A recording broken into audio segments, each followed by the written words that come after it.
Some years ago, I had just given a talk on television in Canada when one of the announcers came up to me and said, "You know, if one can believe that this universe is in charge of an intelligent and beneficent God, don't you think he would naturally have provided us with an infallible guide to behavior and to the truth about the universe?" And of course I knew he meant the Bible. I said, "No, I think nothing of the kind, because I think a loving God would not do something to his children that would rot their brains. Because if we had an infallible guide, we would never think for ourselves, and therefore our minds would become atrophied. It is as if my grandfather had left me $1 million. I'm glad he didn't." And we have therefore to begin any discussion of the meaning of the life and teaching of Jesus with a look at this thorny question of authority, and especially the authority of Holy Scripture. Because in this country in particular, there are an enormous number of people who seem to believe that the Bible descended from heaven with an angel in the year 1611, which was when the so-called King James, or more correctly authorized version of the Bible, was translated into English. I had a crazy uncle who believed that every word of the Bible was literally true, including the marginal notes. And so whatever date it said in the marginal notes that the world was created in 4004 BC, and he believed it as the Word of God. Until one day he was reading, I think, a passage in the book of Proverbs, and found a naughty word in the Bible.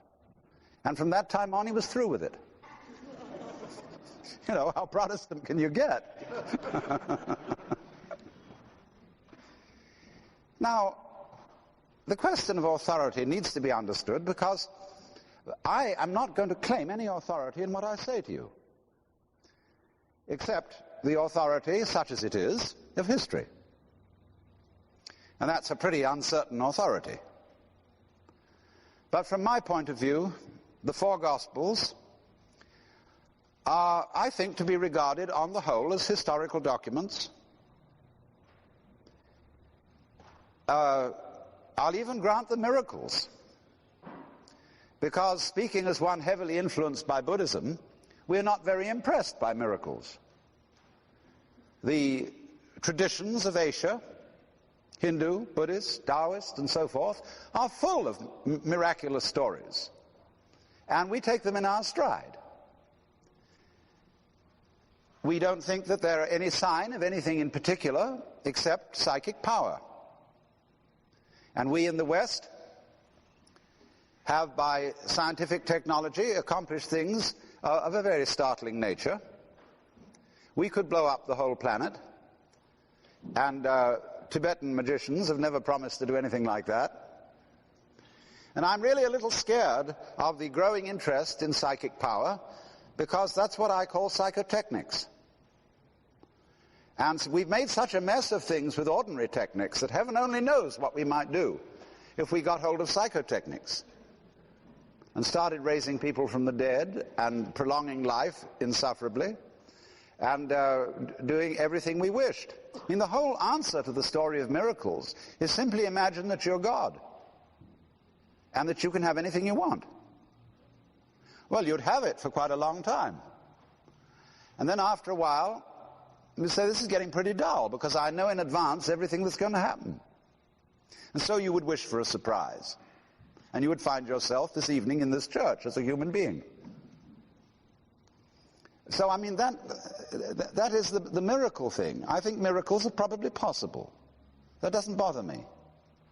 And as a matter of fact, when you read the writings of the early fathers of the church, the great theologians like St. Clement, Gregory of Nyssa, St. John of Damascus, even Thomas Aquinas, they're not interested in the historicity of the Bible. They take that sort of for granted, but forget it. They're interested in its deeper meaning. And therefore they always interpret all the tales like Jonah and the whale. They don't bother even to doubt whether Jonah was or was not swallowed by a whale or other big fish. But they see in the story of Jonah and the whale a prefiguration of the resurrection of Christ. And then even when it comes to the resurrection of Christ, they're not worrying about the chemistry or the physics of a risen body.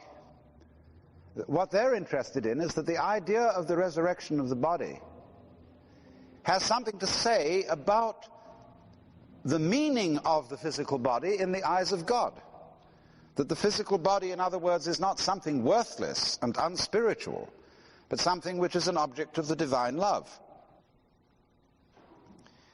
And so, therefore, I'm not going to be concerned with whether or not miraculous events happened. It seems to me entirely beside the point. So I regard the four Gospels as, on the whole, as good a historical document as anything else we have from that period, including the Gospel of St. John. And that's important. It used to be fashionable to regard the Gospel of St. John as late. In other words, at the turn of the century, the higher critics of the New Testament assigned the Gospel of St. John to about 125 AD. And the reason was just simple. Those higher critics at that time just assumed that the simple teachings of Jesus could not possibly have included any such complicated mystical theology. And therefore they said, well, it must be later.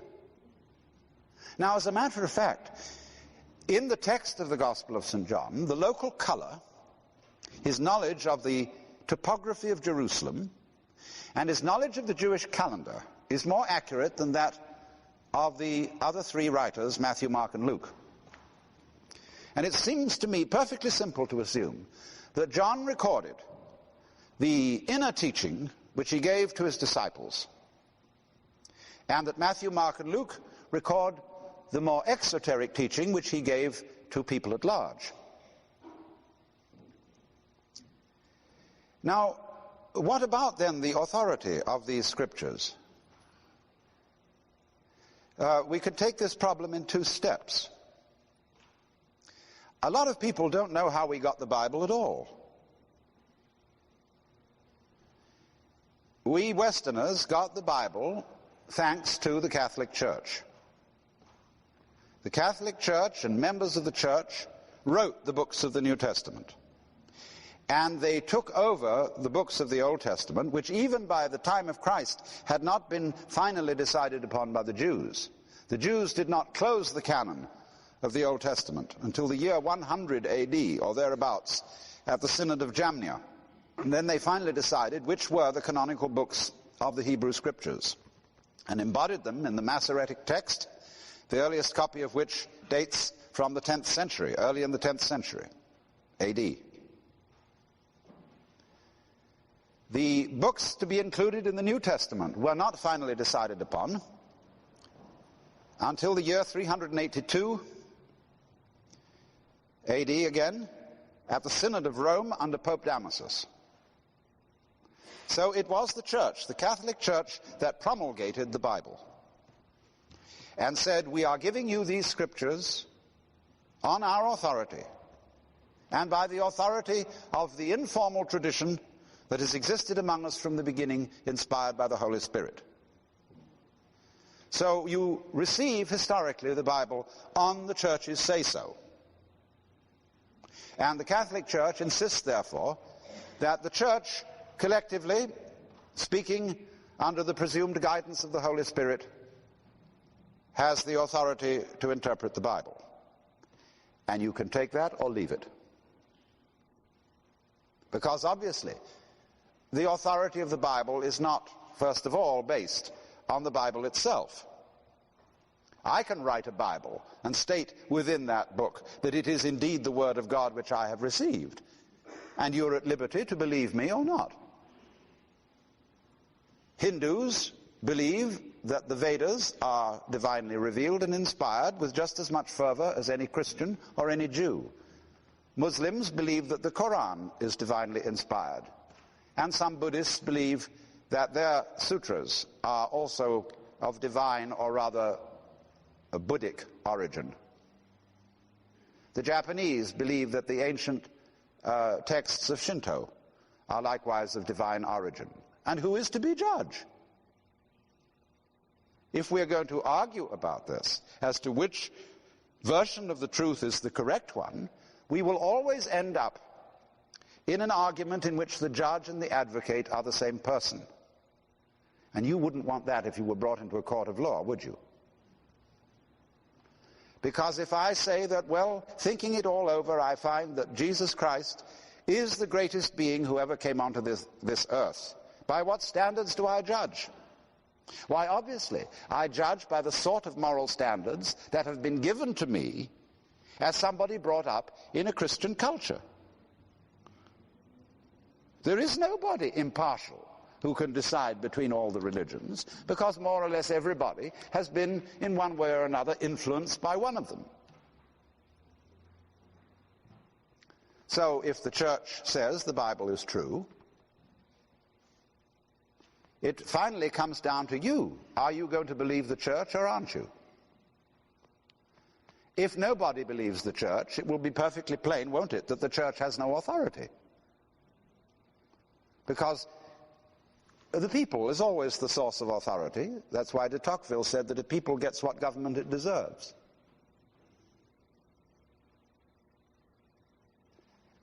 And so you may say, well, God himself is the authority. Well, how are we to show that? That's your opinion. Well, you say, well, you wait and see. The day of judgment is coming, and then you'll find out who's the authority. Yes, but at the moment, there is no evidence for the day of judgment. And it remains, until there is evidence, simply your opinion that the day of judgment is coming. And there is nothing else to go on, except the opinion of other people who hold the same view and whose opinions you bought. So really, I won't deny anybody's right to hold these opinions. You may indeed believe that the Bible is literally true and that it was actually dictated by God to Moses and the prophets and the apostles.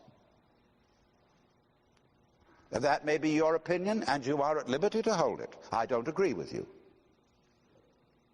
I do believe, on the other hand, that there is a sense in which the Bible is divinely inspired. But I mean by inspiration something utterly different from dictation. Receiving a dictated message from an omniscient authority. I think inspiration comes very seldom in words. In fact, almost all the words written down by automatic writing from a psychic input that I've ever read strike me as a bit thin. When a psychic begins to try and write of deep mysteries, instead of telling you what your sickness is or who your grandmother was, he begins to get superficial. And psychically communicated philosophy is never as interesting as philosophy carefully thought out. But divine inspiration isn't that kind of communication. Divine inspiration is, for example, to feel, for reasons that you can't really understand, that you love people. Divine inspiration is a wisdom which it's very difficult to put into words. Like mystical experience. That's divine inspiration. And a person who writes out of that experience could be said to be divinely inspired. Or it might come through dreams, through archetypal messages from the collective unconscious, through which the Holy Spirit could be said to work. But since inspiration always comes through a human vehicle, it is liable to be distorted by that vehicle.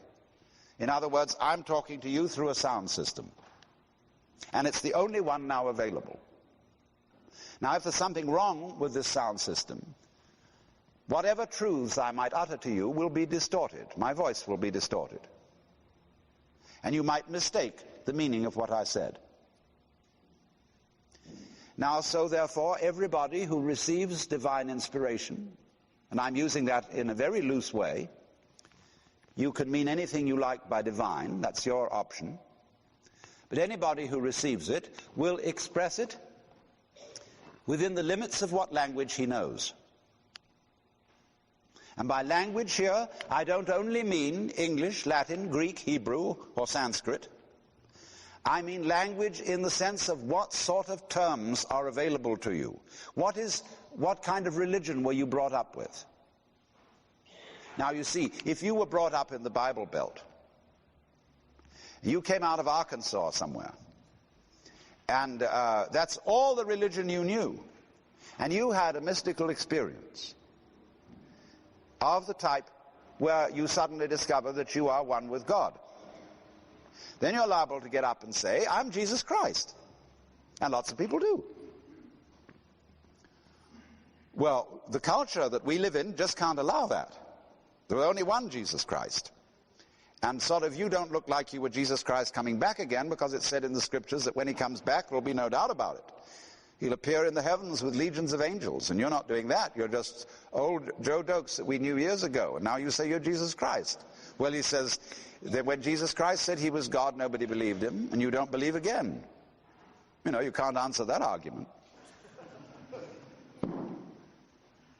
But you see, he says it that way because he is trying to express what happened to him in terms of a religious language which is circumscribed by the Holy Bible.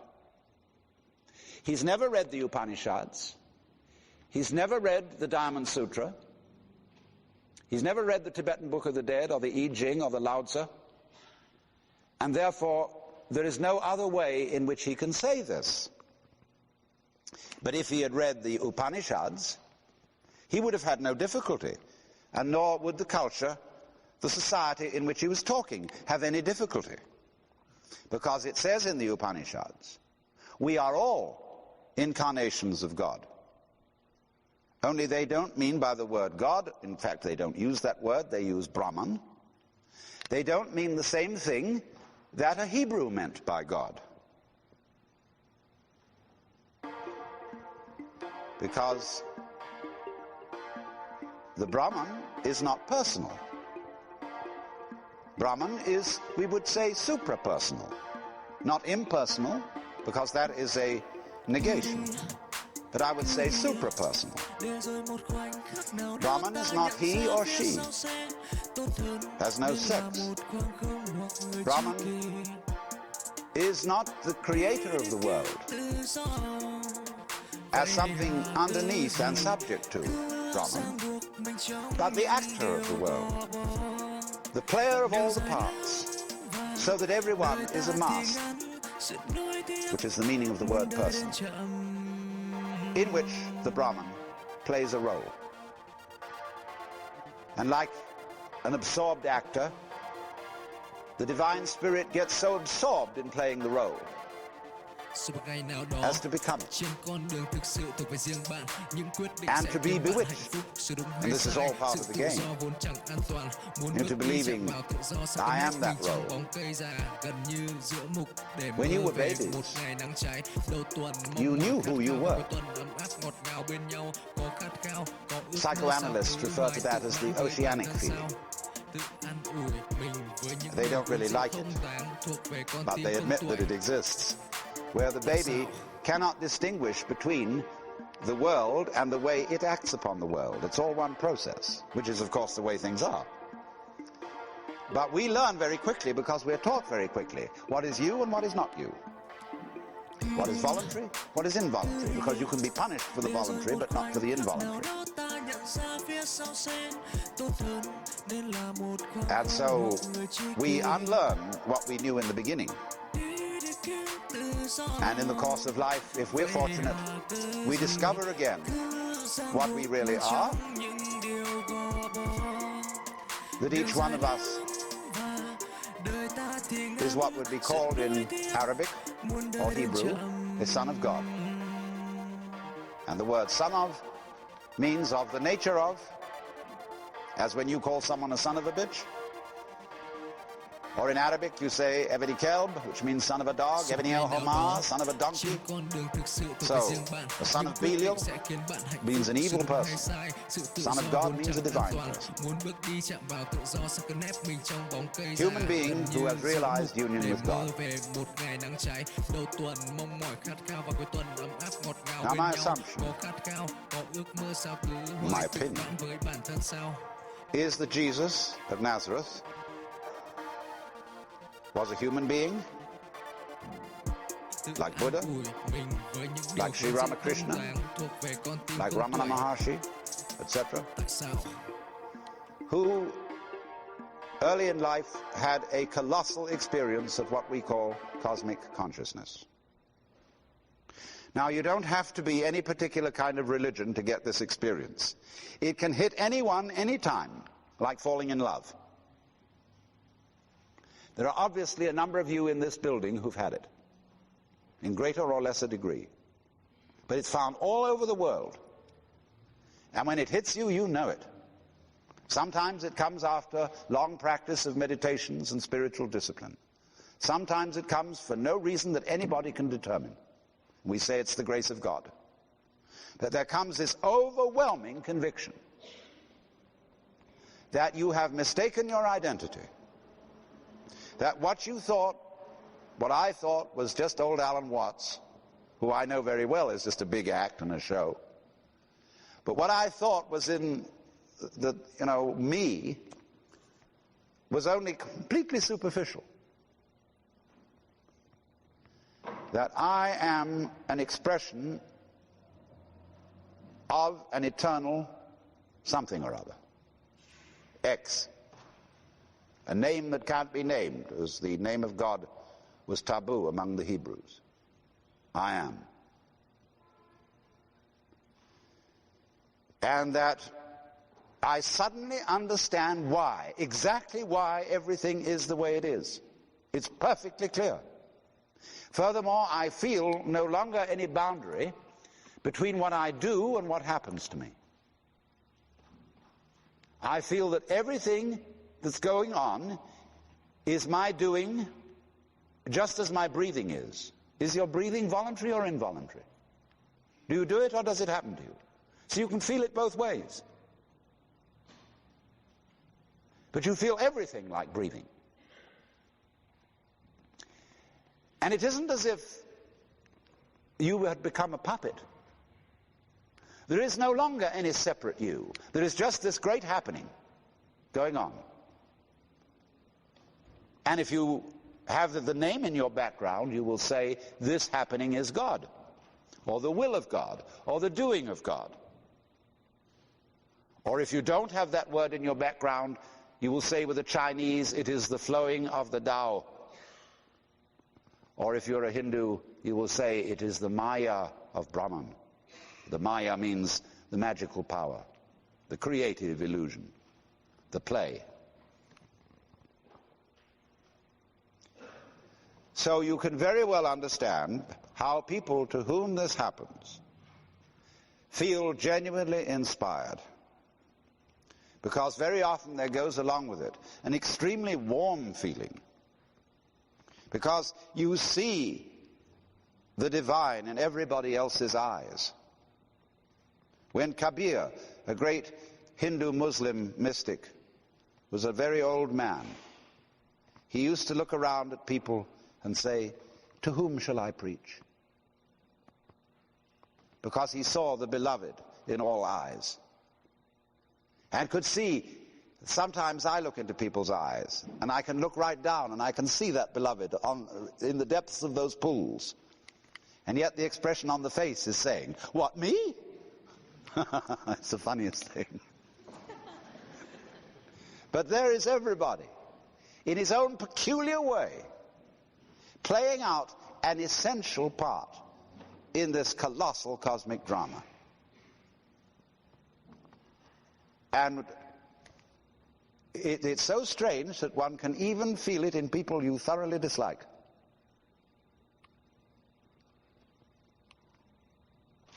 So, let's suppose then that Jesus had such an experience. And they're of all ranges, as I said. This could be a very, very strong one indeed. And from the sayings of Jesus, especially in the Gospel of St. John, anybody who's studied the psychology of religion can easily detect that that experience must have taken place, or something very like it.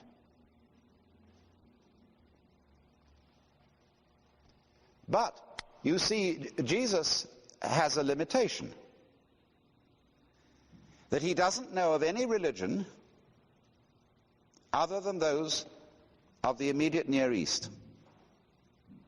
He might know something about Egyptian religion, a little bit maybe about Greek religion, but mostly about Hebrew. There is no evidence whatsoever that he knew anything about India or China. And people who think, Jesus was God, assume that he must have known because he would have been omniscient. No.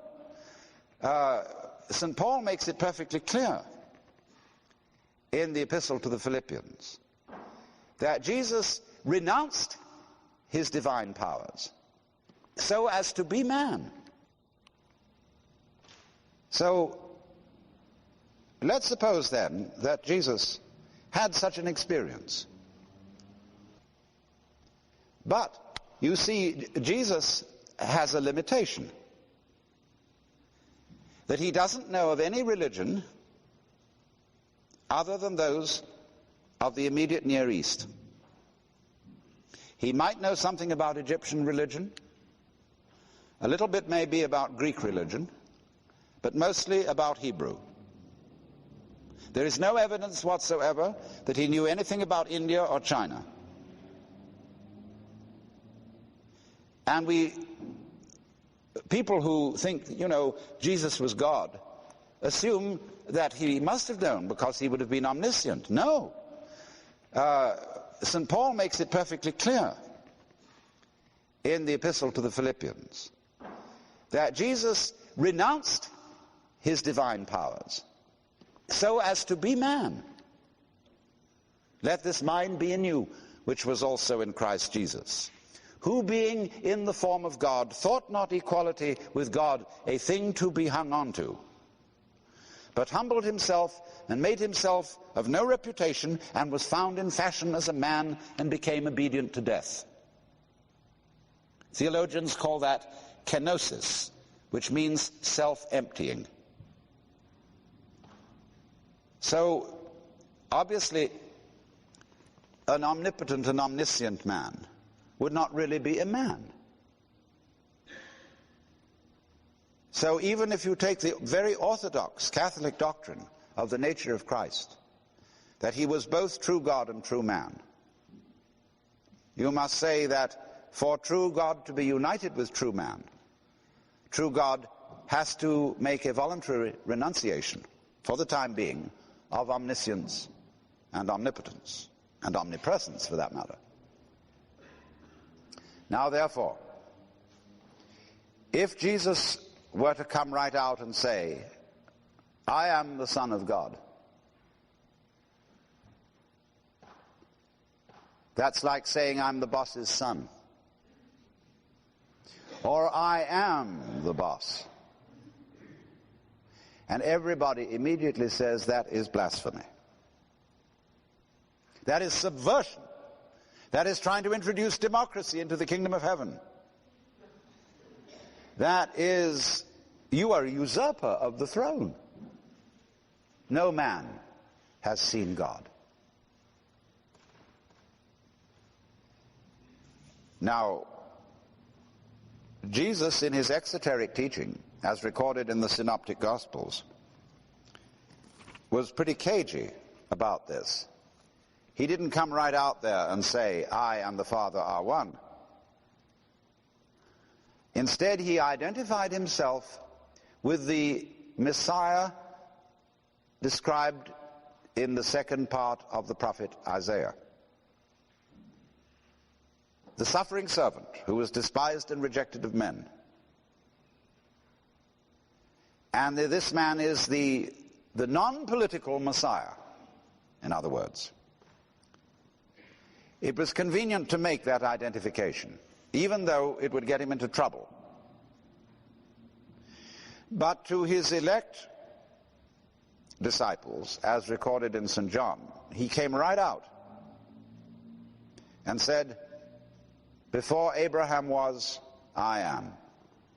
I am the way, the truth, and the life. I am the resurrection and the life. I am the living bread that comes down from heaven. I and the Father are one, and he who has seen me has seen the Father." And there can be no mistaking that language.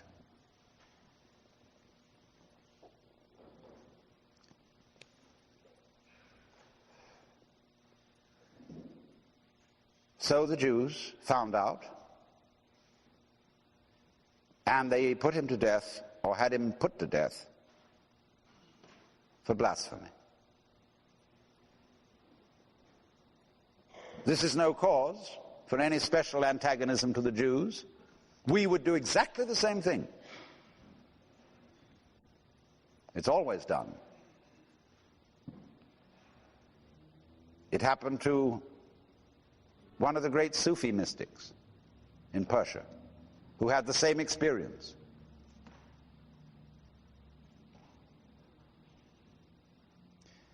Now what happened?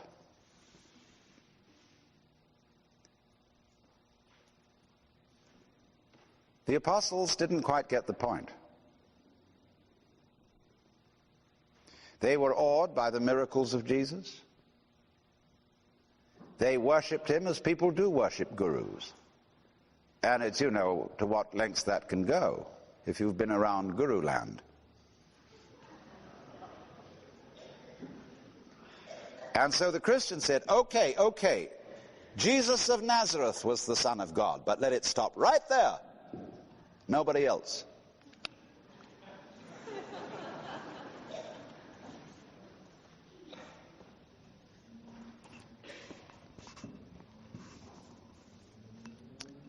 So what happened was that Jesus was pedestalized.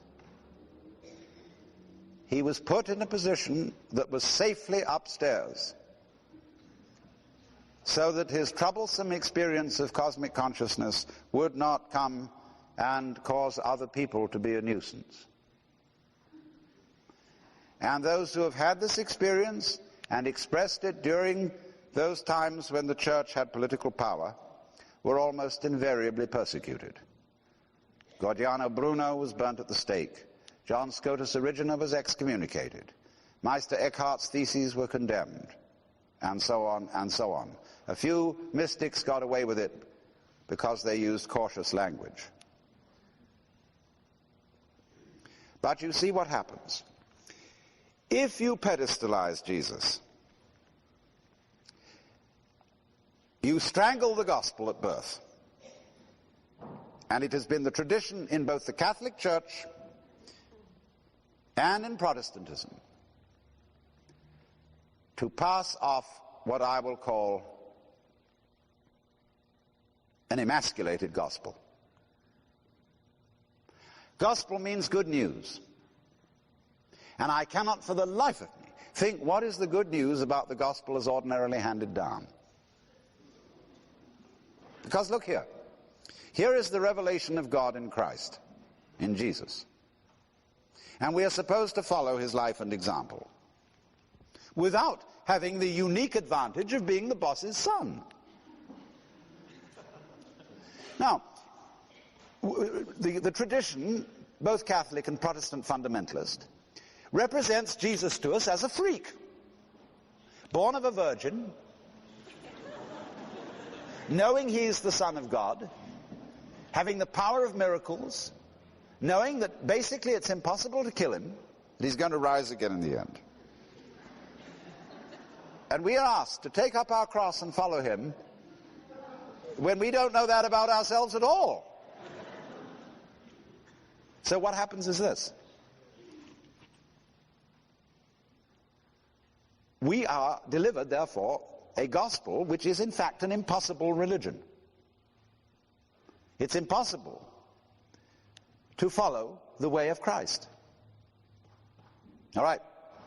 Many a Christian has admitted it. I'm a miserable sinner. I fall far short of the example of Christ. But do you realize, the more you say that, the better you are. Because what happened was that Christianity institutionalized guilt as a virtue.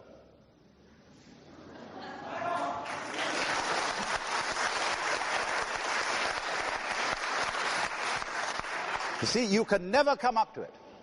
Never. And therefore, you will always be aware of your shortcomings. And so the more shortcomings you feel, the more, in other words, you are aware of the vast abyss between Christ and yourself. You will have your opportunity to speak in the question period, madam. So, you go to confession.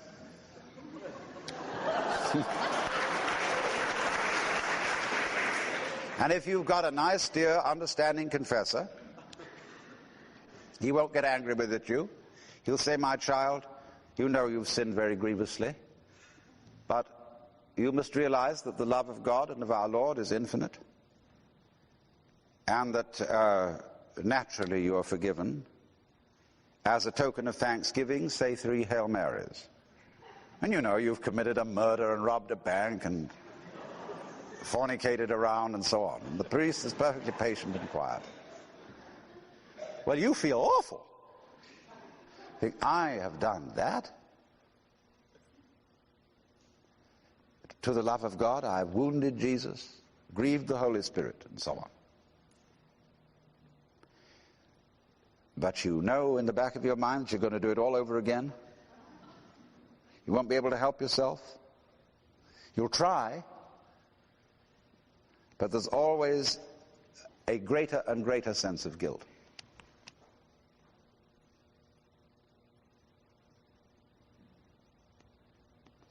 Now, the lady objected that I was putting up a straw man and knocking it down. This is the Christianity of most people. Now, there is a much more subtle Christianity of the theologians, the mystics, and the philosophers. But it's not what gets preached from the pulpit. Grant you. But the message of Billy Graham is approximately what I've given you. And of all, what I will call fundamentalist forms of Catholicism and Protestantism. What would the real gospel be? The real good news is not simply that Jesus of Nazareth was the Son of God, but that he was a powerful Son of God who came to open everybody's eyes to the fact that you are too. And this is perfectly plain. If you will go to the 10th chapter of St. John, verse 30, there is the passage where Jesus says, I and the Father are one. And there are some people who are not intimate disciples around, and they're horrified. And they immediately pick up stones to stone him. He says, many good works I have shown you from the Father, and for which of these do you stone me? And they said, for a good work we stone you not, but for blasphemy, because you being a man make yourself God. And he replied, isn't it written in your law, I have said you are gods? He's quoting the 82nd Psalm. Is it not written in your law, I have said you are gods? If God called then those to whom he gave his word gods, and you can't deny the scriptures, how can you say I blaspheme? Because I said I am a son of God. Well, there's the whole thing in a nutshell. Because if you read the King James Bible that descended with the angel, you will see in italics in front of these words Son of God, the Son of God, because I said I am the Son of God. And most people think that the italics are for emphasis. They're not. The italics indicate words interpolated by the translators. You will not find that in the Greek. The Greek says a son of God. So it seems to me here perfectly plain that Jesus got it in the back of his mind that this isn't something peculiar to himself. So when he says, I am the way, no man comes to the Father but by me, this I am, this me, is the divine in us, which in Hebrew would be called the Ruach Adonai. There's a great deal made of this by the esoteric Jews, the Kabbalists and the Hasidim. The Ruach is the breath which God breathed into the nostrils of Adam. It is differing from the soul. The individual soul in Hebrew is called nephesh. And so we translate the Ruach into the Greek pneuma and the nephesh into psyche or psyche. The spirit, and you ask a theologian what's the difference between the soul and the spirit, and he won't be able to tell you. But it's very clear in St. Paul's writings. So the point is that the Ruach is the divine in the creature, by virtue of which we are sons of, or of the nature of God. Manifestations of the divine. This discovery is the gospel. That is the good news.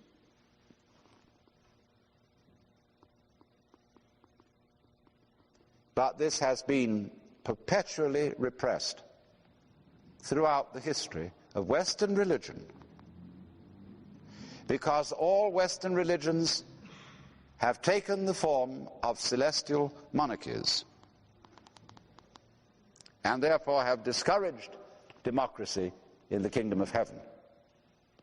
Until, as a consequence of the teaching of the German and Flemish mystics in the 15th century, there began to be such movements as the Anabaptists, the Brothers of the Free Spirit,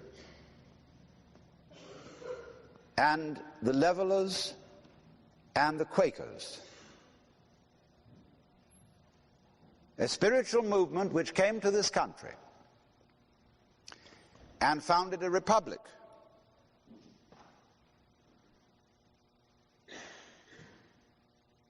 And not a monarchy. And how could you say that a republic is the best form of government if you think that the universe is a monarchy?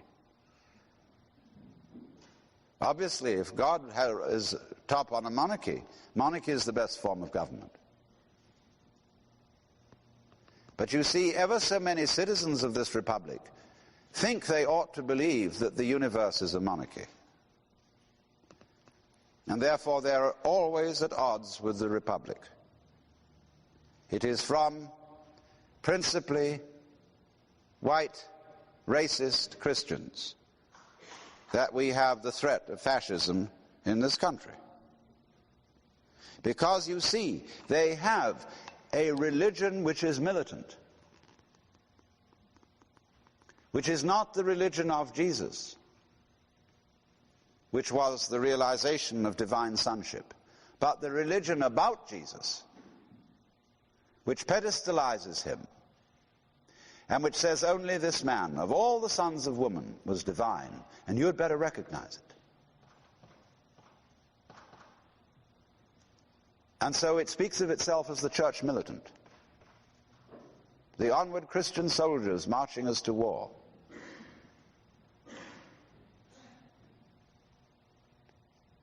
Utterly exclusive,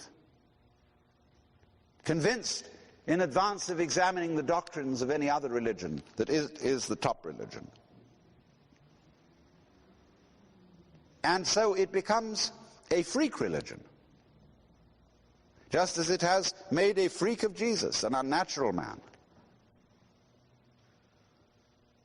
It claims uniqueness, not realizing that what it does teach would be far more credible if it were truly Catholic, that is to say, restated again the truths which have been known from time immemorial, which have appeared in all the great cultures of the world. But even very liberal Protestants still want to say, somehow, so as I suppose to keep the mission effort going, or to pay off the mortgage. Yes, these other religions are very good. God has no doubt revealed himself through Buddha and Lao Tzu. But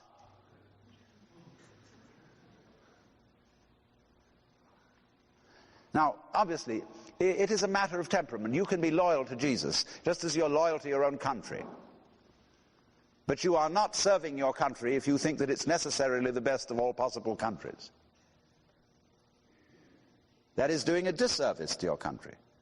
It is refusing to be critical where criticism is proper. So of religion. Every religion should be self-critical. Otherwise, it soon degenerates into a self-righteous hypocrisy. If then we can see this, that Jesus speaks not from the situation of a historical deus ex machina, a kind of weird, extraordinary event, but he is a voice which joins with other voices that have said in every place and time, wake up, man, wake up, and realize who you are. Now, I don't think, you see, until churches get with that they're going to have very much relevance. You see, popular Protestantism and popular Catholicism will tell you nothing about mystical religion. The message of the preacher, 52 Sundays a year, is, dear people, be good. We've heard it ad nauseam. Or believe in this. He may occasionally give a sermon on what happens after death or the nature of God, but basically the sermon is be good.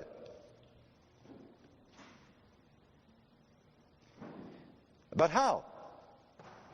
As St. Paul said, to will is present with me, but how to do that which is good I find not, for the good that I would that I do not, and the evil that I would not that I do.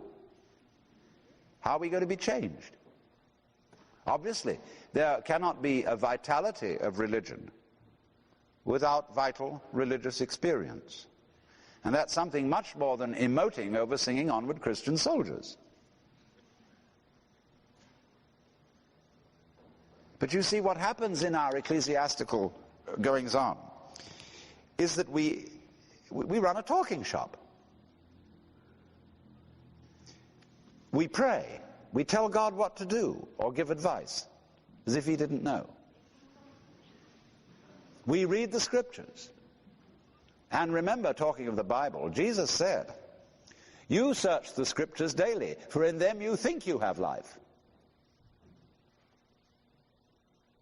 St. Paul made some rather funny references about the spirit which giveth life and the letter which kills. I think the Bible ought to be ceremoniously and reverently burned every Easter. We need it no more because the Spirit is with us. It's a dangerous book. And to worship it is, of course, a far more dangerous idolatry than bowing down to images of wood and stone. Because nobody in his senses can confuse a wooden image with God, but you can very easily confuse a set of ideas with God, because concepts are more rarefied and abstract. So with this endless talking in church, we can preach, but by and large preaching does nothing but excite a sense of anxiety and guilt. And you can't love out of that. No scolding, no rational demonstration of the right way to behave is going to inspire people with love. Something else must happen. Well, we'll say, what are we going to do about it? Do about it. You have no faith? Be quiet. Even Quakers aren't quiet. They sit in meeting and think. At least some of them do. But supposing we are really quiet, we don't think. Be absolutely silent through and through. We say, well, you'll just fall into a blank. Oh, ever tried?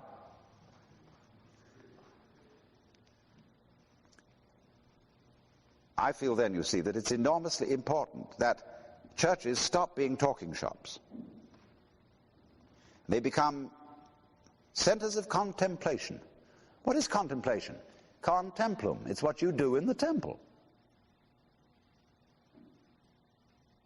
You don't come to the temple to chatter.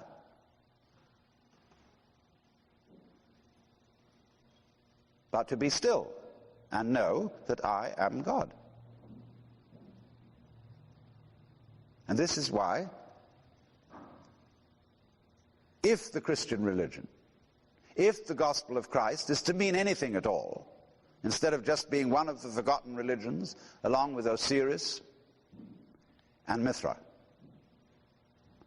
we must see Christ as the great mystic. In the proper sense of the word mystic, not someone who has all sorts of magical powers and understands spirits and so on. A mystic, strictly speaking, is one who realizes union with God by whatever name. This seems to me the crux and message of the gospel, summed up in the prayer of Jesus, which St. John records, as he speaks over his disciples, praying that they may be one, even as you, Father, and I are one, that they may be all one. All realize this divine sonship, or oneness, basic identity with the eternal energy of the universe and the love that moves the sun and other stars.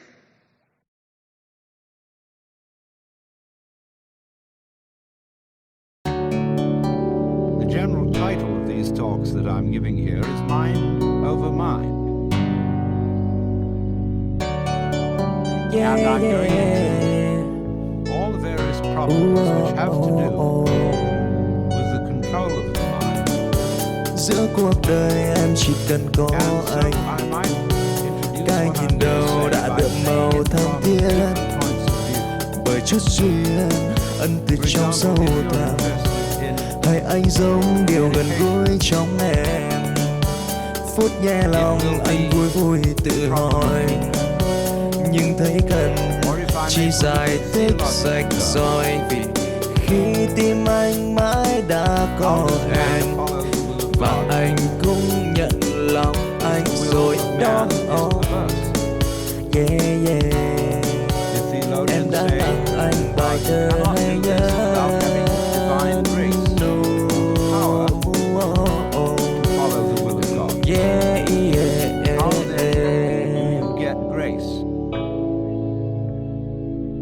Why is grace given to some and not to others? If I cannot follow the will of God by my own effort because my will is selfish, how will my will, which is selfish, be Giữa cuộc đời em chỉ cần có anh, cái nhìn đầu đã đượm màu thắm thiết, bởi chút duyên ân từ trong sâu thẳm. Hay anh giống điều gần gũi trong em, phút nhẹ lòng anh vui vui tự hỏi, nhưng thấy cần chỉ giải thích rạch ròi, vì khi tim anh mãi đã có em và anh cũng nhận lòng anh rồi đó. Yeah yeah, em đã tặng anh bài thơ hay nhớ.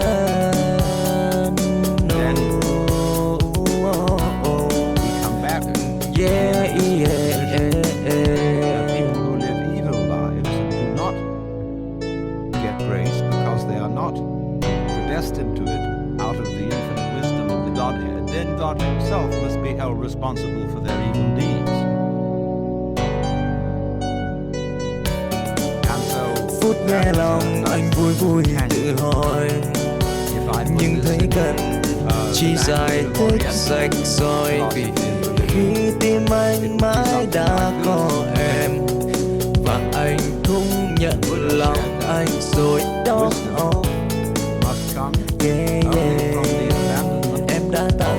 bài thơ hay nhớ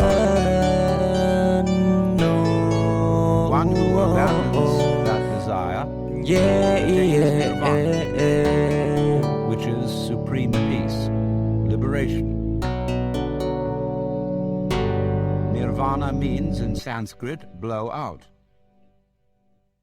That is, exhale the breath. The opposite, desire, is to breathe in. Now, if you breathe in and hold it, you lose your breath. But if you breathe out, it comes back to you. So the principle here is, if you want life, don't cling to it. Let go. But the problem is, if I desire not to desire, is that not already desire? How can I desire not to desire? How can I surrender myself when myself is precisely an urge to hold on, to cling to life, to continue to survive? I can see rationally that by clinging to myself I may strangle myself. I may be like a person who has a bad habit, as a result of which he is committing suicide.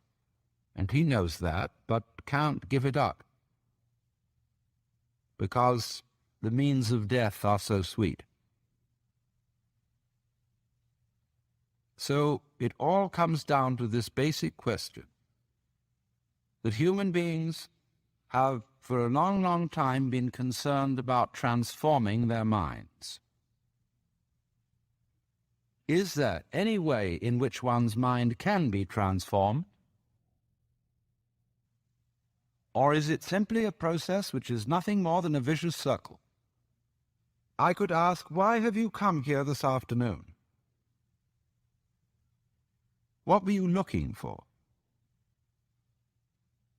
Would it be too presumptuous of me to say that you were looking for help? That you hoped you would hear somebody who had something to say that would be of help and relevance to you as members of a world which is running into the most intense difficulty. A world beset by a complex of problems, any one of which would be bad enough. But when you add together all the great political, social, and ecological problems with which we are faced, they are appalling.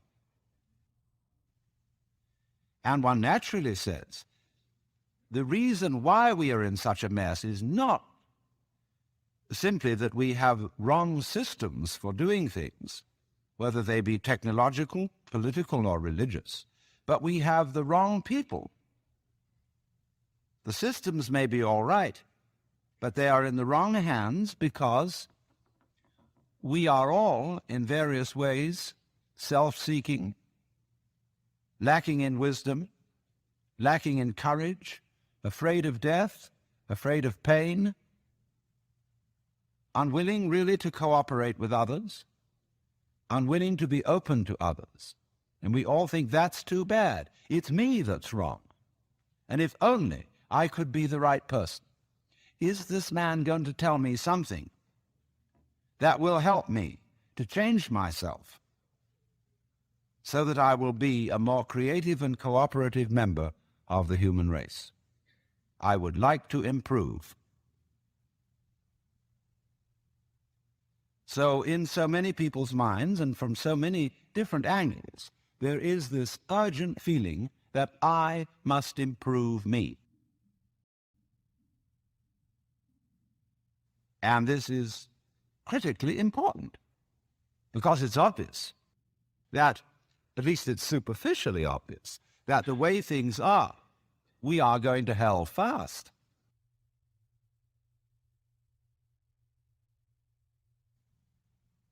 Now, in this question, can I improve me? There is the obvious difficulty that if I am in need of improvement, The person who's going to do the improving is the one who needs to be improved. And there immediately we have a vicious circle. All right. Do you want grace? Well, ask God. Maybe he'll give it to you. And the theologian will tell you, yes, God gives his grace freely. He gives it to all because he loves all. It's here like the air. All you have to do is receive it. Or a more orthodox, a Catholic Christian would say, all you have to do is to be baptized, to take the holy sacrament of the altar, the bread and wine, the body and blood of Christ, and there is the grace right there. And it's given by these simple physical means so that it's very easily and readily available. Well, a lot of people got baptized, and it doesn't always take. People fall from grace. Why do that? You see, we're just talking about the same old problem, but we've put it a step up. But it's the same problem. How can I improve myself? Was the first problem. The second problem is, how can I accept grace? They're both the same problem. Because you've got to make a move which will put yourself out of your own control into the control of a better. If you don't believe in the Christian kind of a God, you can believe in the Hindu kind of a God, who is your inner self. You see, you've got a lower self, which you can call your ego. That's that little scoundrelous fellow that's always out for me. But behind the ego, there is the Atman, the inner self, the inward light, as Quakers would call it, the real self, the spirit, which is substantially identical with God. So you've got to meditate in such a way that you identify with your higher self. Now, how do you do that? Well, you start by watching all your thoughts very carefully, watching your feelings, watching your emotions, so that you begin to build up a sense of separation between the watcher and what is watched, so that you are, as it were, no longer carried away by your own stream of consciousness. You remain the witness, impassively, impartially, suspending judgment and watching it all go on.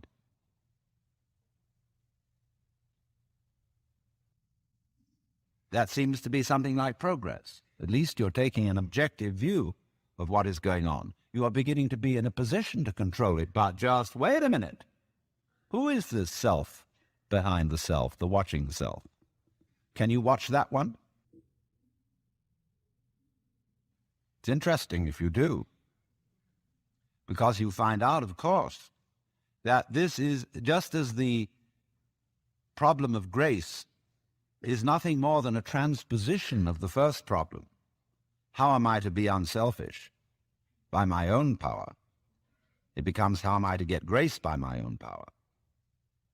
So, in the same way, we find that the watching self, or the observing self, behind all our thoughts and feelings, is itself a thought. That is to say, when the police enter a house in which there are thieves, the thieves go up from the ground floor to the first floor. When the police arrive on the first floor, the thieves have gone up to the second, and so to the third, and finally out to the roof. And so when the ego is about to be unmasked, it immediately identifies with the higher self. It goes up a level. Because the religious game is simply a refined and highbrow version of the ordinary game. How can I outwit me? How can I one-up me? So, if I find, for example, that in the quest for pleasure, the ordinary pleasures of the world, food, sex, power, possessions, all this becomes a drag, And I think, no, it isn't there. So I go in for the arts and literature, poetry, music. And I absorb myself in those pleasures. And after a while, they aren't the answer. So I go to psychoanalysis, you see. And then I found out that's not the answer. I go to religion. But I'm still seeking what I was seeking when I wanted candy bars. I want to get that goodie. Only I see now that, of course, it's not going to be a material goodie. All material goodies fall apart. But maybe there's a spiritual goodie that's not going to fall apart. But in that quest, the quest is not different from the quest for the candy bar. Same old story, only you've refined the candy bar and made it abstract and holy and blessed and so on. So it is with the higher self. The higher self's your old ego. And you sure hope it is eternal, indestructible and all-wise. But then the great problem is how to get that higher self working. How does it make any difference to what you do and what you think? I know all kinds of people who've got this higher self going, practicing their yoga, but they're just like ordinary people, sometimes a little worse. And they can fool themselves. They can say, for example, well, my point of view in religion is very liberal. I believe that all religions have divine revelation in them, but I don't understand the way you people fight about it. You fight and say that we Jehovah's Witnesses have the real religion. Others say, well, we Roman Catholics have it. And the Muslims say, no, it is in the Quran. And this is the right way. And somebody else gets up, and he may be a rather highbrow Catholic, and say, well, God has given the Spirit through all the traditions, but ours is the most refined and mature. And then somebody comes along and says, well, as I said, they're all equally revelations of the divine. And in seeing this, of course, I'm much more tolerant than you are. You see how that game is going to work? See, I could take this position, supposing you regard me as some sort of a guru. And you know how gurus hate each other. They're always putting each other down. And I could say, well, I don't put other gurus down. See, that outwits all of them. See, we're always doing that. We're always finding a way to be one up. And by the most incredibly subtle means. So you see that, you see? Then you say, I realize I'm always doing that. Now tell me, how do I not do that? I say, why do you want to know? Well, I'd be better that way. Yeah, but why do you want to be better?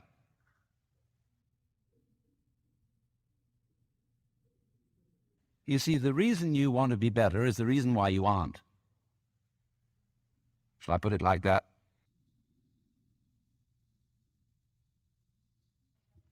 We aren't better because we want to be. Because the road to hell is paved with good intentions.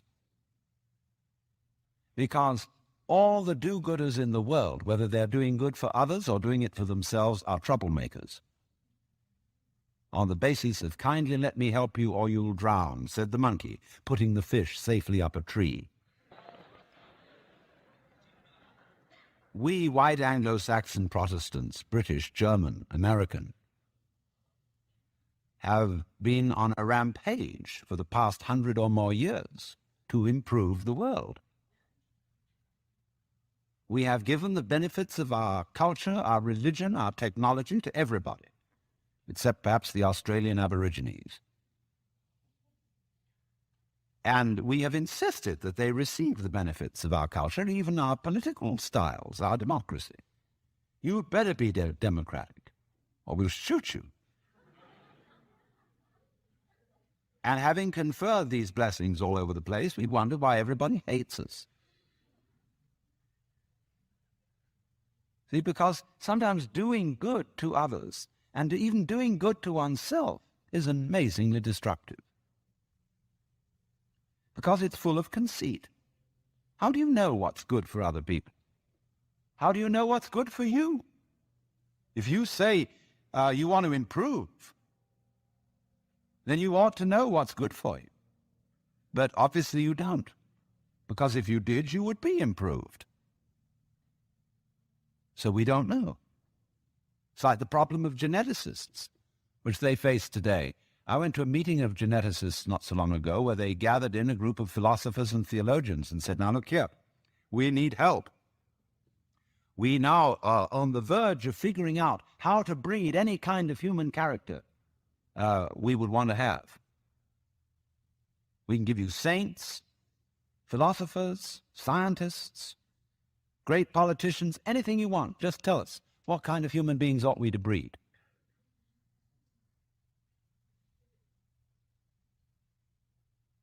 So I said, how will those of us who are genetically unregenerate make up our minds what genetically generate people might be?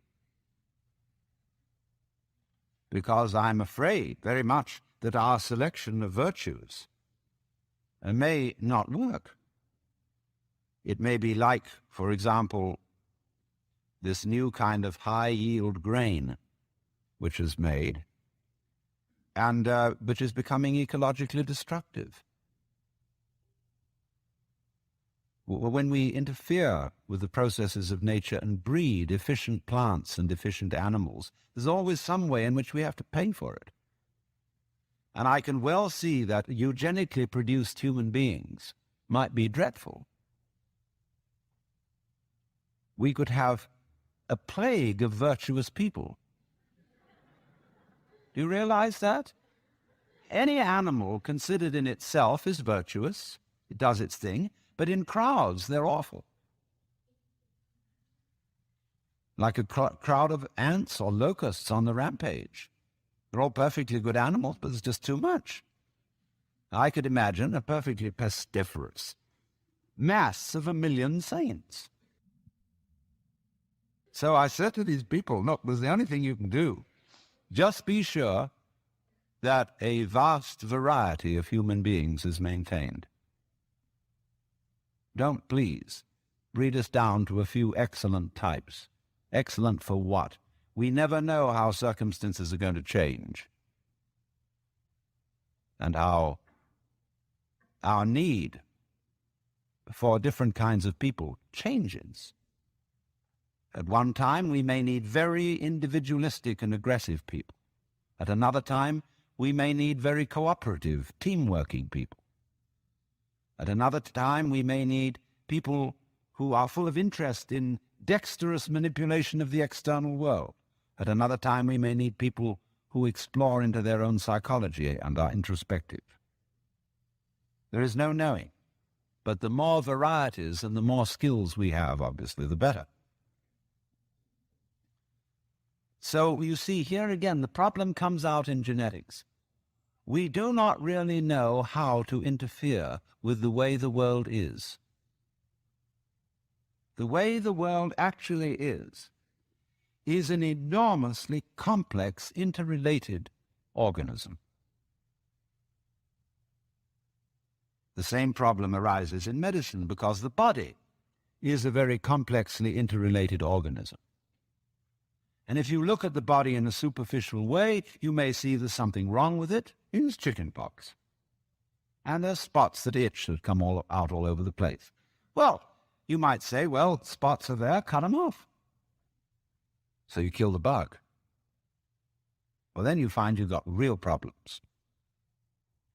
Because you have to introduce some bugs to kill the bug. It's like bringing rabbits into Australia. And that starts going all over the place and getting out of hand. But then you think, well, now wait a minute. It wasn't the bugs in the blood. There are bugs all over the place. What was wrong with this person that his blood system suddenly became vulnerable to those particular bugs? His resistance wasn't up. Therefore, what you should have given him was not an antibiotic, but vitamins. Okay, so we're going to build up his resistance.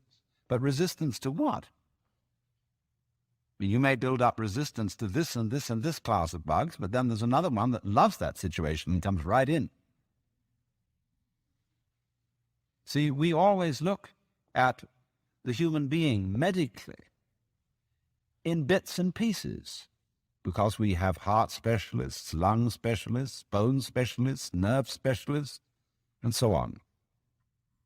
And they each see the human being from their point of view. There are a few generalists, but they realize the human body is so complicated that no one mind can understand it. And furthermore, supposing we do succeed in healing all these people of their diseases, what do we then do about the population problem? I mean, we've stopped cholera, the black bubonic plague, we're getting the better of tuberculosis, we may fix cancer and heart disease. Then what will people die of? Well, let us go on living.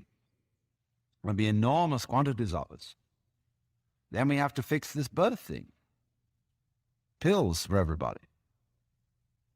Then we find, what are the effects, the side effects of those pills? What are the psychological effects upon men and women of not breeding children in the usual way? We don't know. And what seems a good thing today, or yesterday, like DDT, turns out tomorrow to have been a disaster. What seemed in the moral and spiritual sphere, too, like great virtues in times past, are easily seen today as hideous evils. Let's take, for example, the Inquisition. In its own day, among Catholics, the Holy Inquisition was regarded as we today regard the practice of psychiatry. You see, you feel that in curing a person of cancer, almost anything is justified. The most complex operations, the most weird surgery, people suspended for days and days on end on the end of tubes with X-ray penetration, burning, or people undergoing shock treatment, people locked in the colorless, monotonous corridors of mental institutions. In all good faith, they knew that witchcraft and heresy were terrible things, awful plagues, imperiling people's souls forever and ever. So any means were justified to cure people of heresy. We don't change. We're doing the same thing today, but under different names. We can look back at those people and see how evil that was, but we can't see it in ourselves. So therefore, beware of virtue. Lao Tzu, the Chinese philosopher, said, the highest virtue is not virtue, and therefore really is virtue. But inferior virtue cannot let go of being virtuous, and therefore is not virtue. Translated in more of a periphrastic way, the highest virtue is not conscious of itself as virtue, and therefore really is virtue. Lower virtue is so self-conscious that it's not virtue. In other words, when you breathe,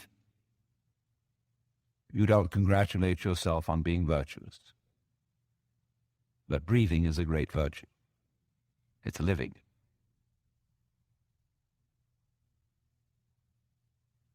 When you come out with beautiful eyes, blue or brown or green as the case may be, you don't congratulate yourself for having grown one of the most fabulous jewels on earth.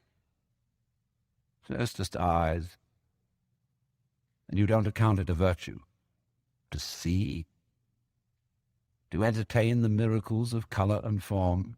You say, oh, that's just... But that's real virtue.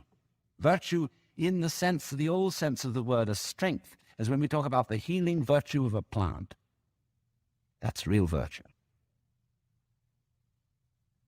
But the other virtues are stuck on. They're ersatz, they're imitation virtues. And they usually create trouble. Because more diabolical things are done in the name of righteousness. And be assured that everybody of whatever nationality or political frame of mind or religion always goes to war with a sense of complete rightness. The other side is the devil. Our opponents, whether in China or Russia or Vietnam, have the same feeling of righteousness about what they're doing as we have on our side. And a plague on both houses, because, as Confucius said, the goody-goodies are the thieves of virtue, which is the form of our own proverb. The road to hell is paved with good intentions. So, in a way, the moral, or the immoral, of these considerations is that if you are really aware of your own inner workings, you will realize there's nothing you can do to improve yourself, because you don't know what better is, in any case. And you, who will do the improving, are the one who needs to be improved. And this also goes for society. We can change society. We can get enormous enthusiasm going out of the idea that there is a revolution afoot and that this revolution is going to set everything to right. Do you know a revolution that ever set anything to right? Whether the revolution came from the left wing or from the right wing? The best forms of government that have ever existed in the world are those which muddled through, where they didn't have any very clear setup of control, but they muddled along. A kind of what I'll call controlled anarchy seems to work out better than anything else. When we have a great system and great power to put it into effect, there is always more violence, more bloodshed, more trouble. It makes no difference whether it be Chairman Mao or Adolf Hitler.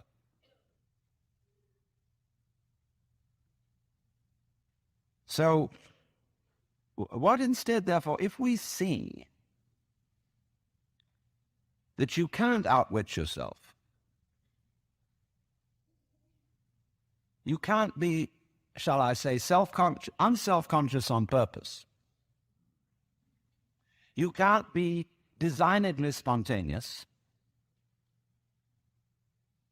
and you cannot be genuinely loving by intending to love. Either you love someone or you don't. If you pretend to love a person, you deceive them and build up reasons for resentment. So you say, well, I ought to be honest. That's the beginning of, so many lies you can't imagine. It's like when I hear a lot said about love, the big love thing on the way. Everybody's got to love everybody. Everybody sings songs about love. Do you know what I do? I buy a gun and bar my door, because I know there's a storm of hypocrisy brewing. So let's look at this thing from another point of view, which you will at first think highly depressing. Let's supposing we can't do anything to change ourselves. Suppose we're stuck with it. Now that is the worst thing an American audience can hear. There's no way of improving yourself, because every kind of culture in this country is dedicated to self-improvement. To take jogging. that deplorable practice. It's a very nice thing to run and to go dancing across the hills at a fast speed. These joggers, shaking their bones, rattling their brains, running on their heels. And because there's a grimness about it, it's determinately good for you. See? Why do you go to school? There's only one reason for going to school. And that is that somebody's got something here, whether it's a professor or a library, that you want to find out. That you are incredibly interested in. How to write Chinese characters, or how to understand botany. And you would like to know. You're just interested in flowers. And you would like to find out everything there is to be known about them. That's the point of coming here. Or you might like to know how to practice yoga. There are courses now being offered at UCLA on Kundalini Yoga for credit. Pretty funny when I think back 10 years. But the whole point of coming to school is that you're interested in something. You don't come to improve yourself. But the trouble is that the schools got the wrong idea. They gave people honors for learning. And the reward for studying French should be the ability to speak French and enjoy reading French and having fun with French people. But when you get a degree for it, then the degree becomes the point in a game of one-upmanship. And of course, one-upmanship is the main business of the educational community today. You learn all the rules of how to be a good professor. It's instructive to go to a professional professor's meeting. In my field, which is philosophy, you go to a congress of philosophers, and you'll find when they all get together in the bar or in the restaurant in somebody's room, the one thing they don't talk about is philosophy. It is very bad form indeed to show interest in philosophy among your colleagues. The same is exactly true in clergy gatherings. They don't talk about religion. What they both talk about is politics, church politics and academic politics, because it's bad form to be brilliant on a faculty, because it outclasses your colleagues. Therefore, faculty people tend to cultivate a studied mediocrity. And you've got to watch out for that. I mean, if you get mobs of students coming to your lectures, you get pretty black looks from your colleagues. And then, of course, there's a whole world of one-upmanship in research and publication of learned papers. What's the relative quantity of footnotes to basic text and footnotes on footnotes, and the various ways of making your bibliography painfully accurate. And it's endless. But you see what it is? It's scholarship about scholarship and not scholarship. Just as learning, because learning is good for you, is irrelevant to learning. The whole idea of improving yourself by learning is irrelevant to the learning process. And in the same way, doing business is doing business. Doing business, such as manufacturing clothes, is a very good thing to do. I could conceive that it would be extremely enjoyable, something one could be very proud of, to make good clothes. Of course, you need to sell them because you need to eat. But to make clothes to make money raises another question. Because then your interest is not in making clothes, it's in making money, and then you're going to cheat on the clothes. And then you get an awful lot of money and you don't know what to do with it. You can't eat 10 roasts of beef in one day. Can't live in 6 houses at once. Can't drive 3 Rolls Royces at the same time. What are you to do? Well, you can just go make more money. You put your money back, invest it in something else, and it'll make more. You don't give a damn how it's made, so long as they make it. We don't care if they foul the rivers, put oil fumes throughout the air everywhere, kill off all the fish. So not, so long as you see these figures happening. You're not aware of anything else. So, you see, you went out to do a self-improvement thing. Making money, you see, is a measure of improvement, a measure of your economic worthwhileness. Or at least that's what it's supposed to be. It isn't anything of the kind. But you went out, in other words, for the status instead of for the actuality. So if, in other words, you do an art, you're a musician. Why do you play music? The only reason for playing music is to enjoy it. If you play music to impress an audience, to read about yourself in the newspaper, you're not interested in music. So in the same way, why do I come and talk to you? Because I enjoy it. I like the sound of my own voice. I'm interested in what I'm talking about, and I get paid for it. And that's smart in this life, is to get paid for what you enjoy. So here's the situation, you see. There is no, the whole idea of self-improvement is a will-o'-the-wisp and a hoax. That's not what it's about. Let's begin where we are. What happens if you know beyond any shadow of doubt that there is nothing you can do to be better? Well, it's kind of a relief, isn't it? Now, you say, well, now what will I do? See, there's a little fidget comes up. Because we're so used to making things better, leave the world a better place than when you found it, sort of thing. I want to be of service to other people, and all these dreadfully hazy ideas. And so we think, there's that little itch still. But supposing instead of that,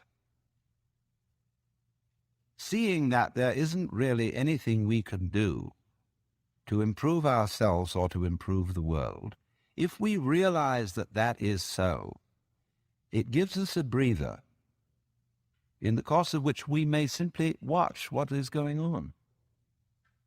Watch what happens. Nobody ever does this, you know. And therefore, it sounds terribly simple. It sounds so simple that it looks as if it isn't worth doing. Have you ever just watched? Watch what's happening. And watch what you are doing by way of reaction to it. Just watch it happen.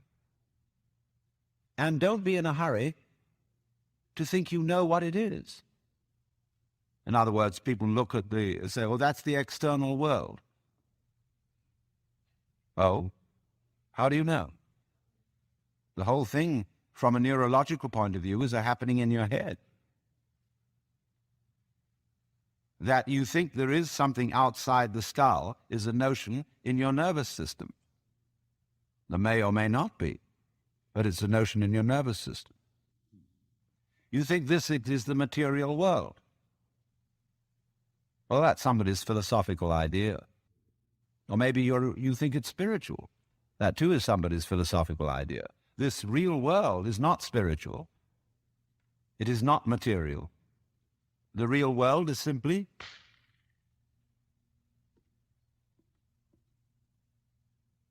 so could we look at things in that way? Without, as it were, fixing labels and names and gradations and judgments on everything, but watch what happens. Watch what we do.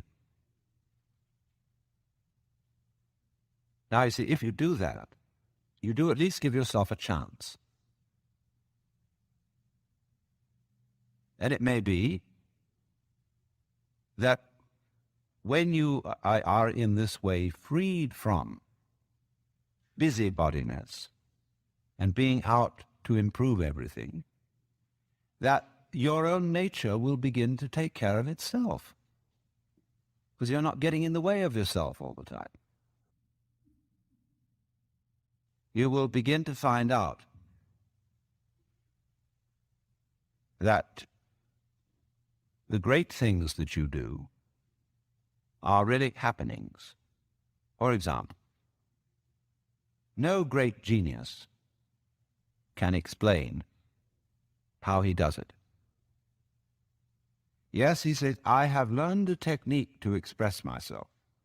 Because I had something in me that had to come out, I had to know how to give it out. So if I were a musician, I had to learn how music is produced. That means learning to use an instrument or learning a technique of musical notation or whatever it may be. If I want to describe something, I have to learn a language so that others can understand me. I need a technique. But then beyond that, I'm afraid I can't tell you how it was that I used that technique to express this mysterious thing I wanted to show you. If we could tell people that, we would have schools where we would infallibly train musical geniuses, scientific miracle minds. And there would be so many of them.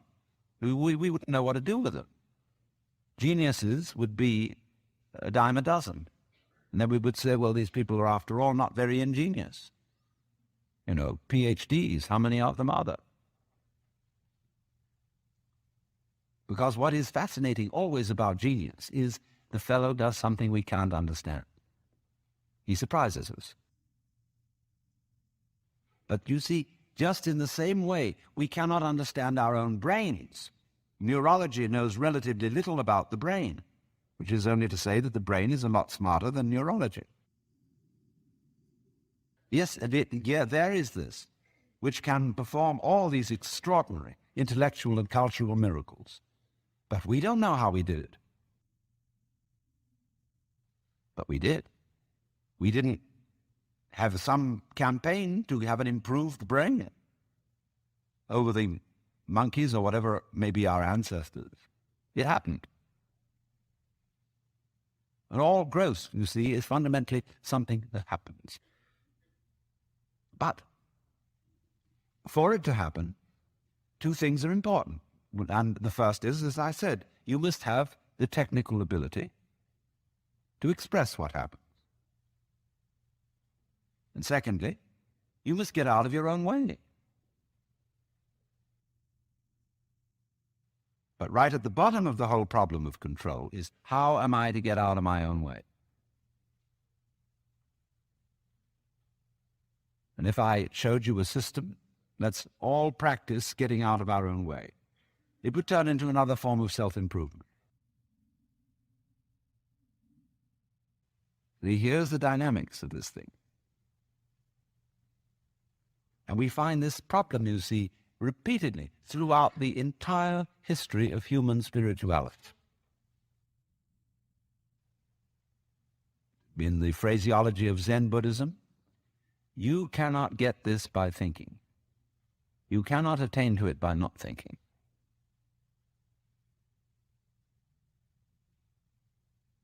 It is only, you see, as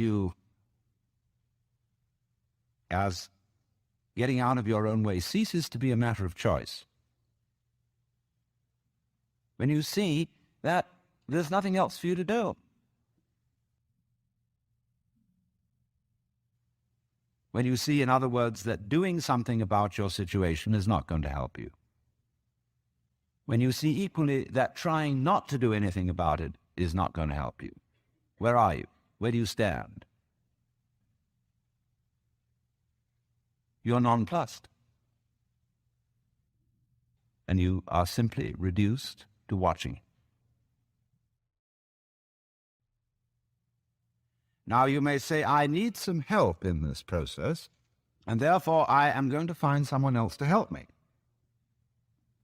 It may be a therapist. It may be a clergyman. It may be a guru. It may be any kind of person who teaches a technique of self-improvement. Now, how will you know whether this person is able to teach you?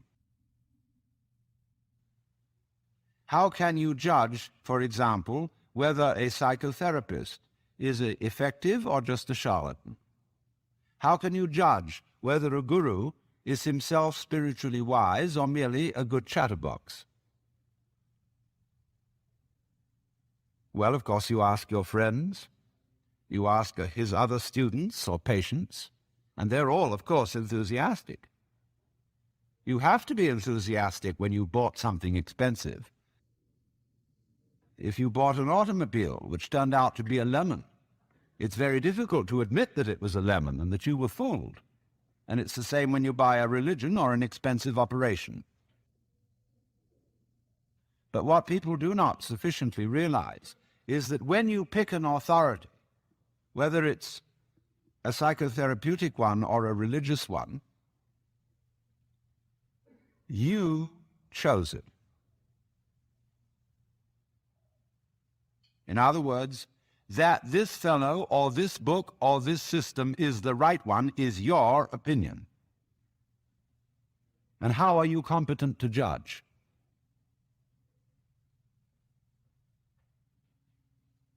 After all, if you're saying to this other person or other source, I think you are the authority, that's your opinion. So you cannot really judge whether an authority is a sound authority unless you yourself are a sound authority. Otherwise, you may just be being fooled. You may say, for example, I believe that the Bible is the Word of God. All right, that's your opinion. I know the Bible says it's the Word of God, but it's your opinion that the Bible is not lying. The church says the Bible is the Word of God, but it's your opinion that the church is right.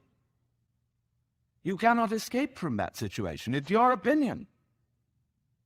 So you see, when you select an authority who will help you to improve yourself, it's like hiring the police out of your tax money and putting them in charge of seeing that you obey the law. I mean, can't you take care of yourselves? I mean, is this the land of the free and the home of the brave, or isn't it?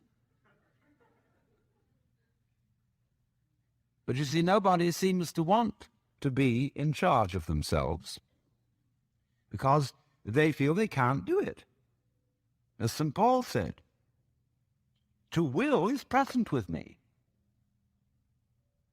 but how to do good I find not. For the good that I would, I do not, and the evil that I would not, that I do. So, there at once, we are in difficulty. Because trying to improve yourself is like trying to lift yourself up into the air by tugging at your own bootstraps. And it can't be done. Now, there are all sorts of ways in which religious people try to explain that it can be done. I referred already to the grace of God. And say, no, you can't do the job yourself, because the improving you is the one that needs to be improved. Therefore, you have to say, God, help me. Now, of course, that God exists is your opinion. That God will answer your prayer is your opinion. And your idea of God is your idea of God. If you bought somebody else's script, you bought it. Maybe your mother and father talked to you about God in a very impressive way. But basically, you bought their idea. And if you're a father yourself, I'm a grandfather now. I've got 5 grandchildren. And I know I'm as stupid as my own grandfather must have been. Yeah, I am one. I sit there in the position which they look at. They go, oh, wowee, that's an important man.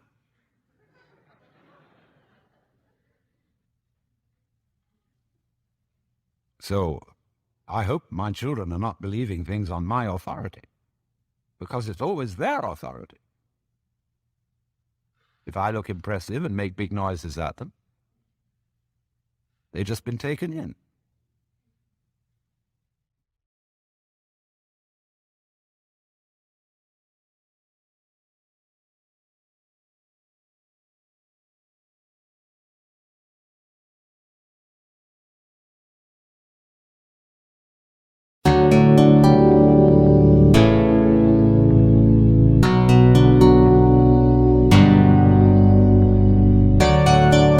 Yeah, yeah.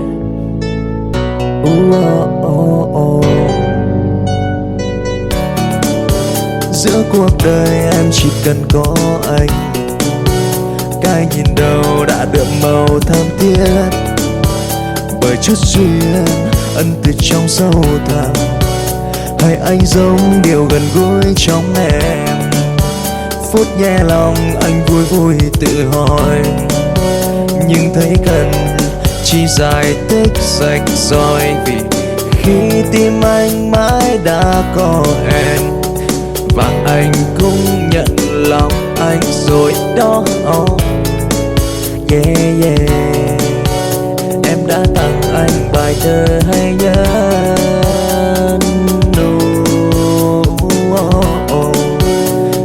Yeah yeah yeah yeah.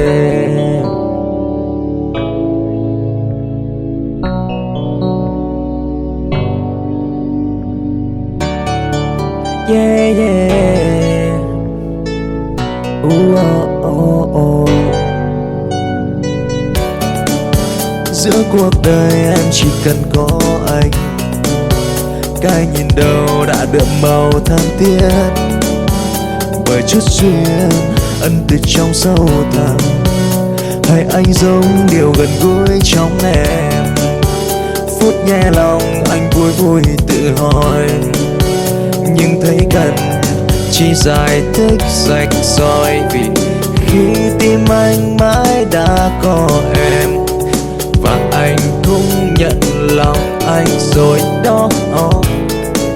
Yeah yeah, em đã tặng anh bài thơ hay nhất.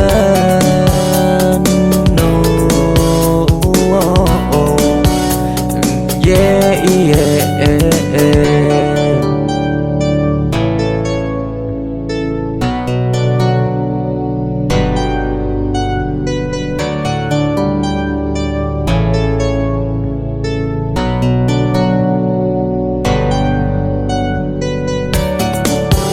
Phút nhẹ lòng anh vui vui tự hỏi, nhưng thấy cần chỉ giải thích rạch ròi, vì khi tim anh mãi đã có em và anh cũng nhận lòng anh rồi đó. Yeah yeah, em đã tặng anh bài thơ hay nhất.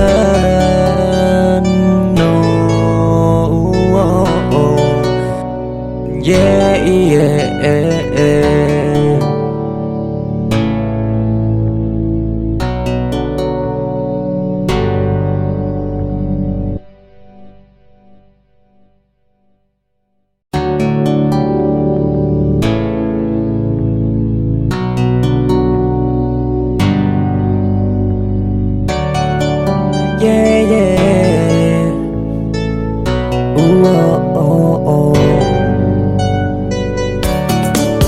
Giữa cuộc đời em chỉ cần có anh, cái nhìn đầu đã đượm màu thắm thiết bởi chút duyên ân từ trong sâu thẳm.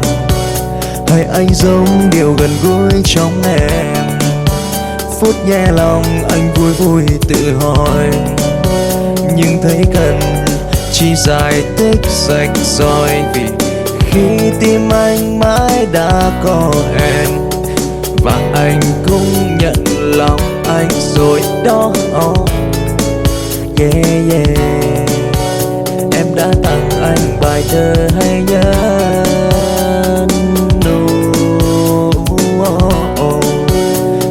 Yeah yeah.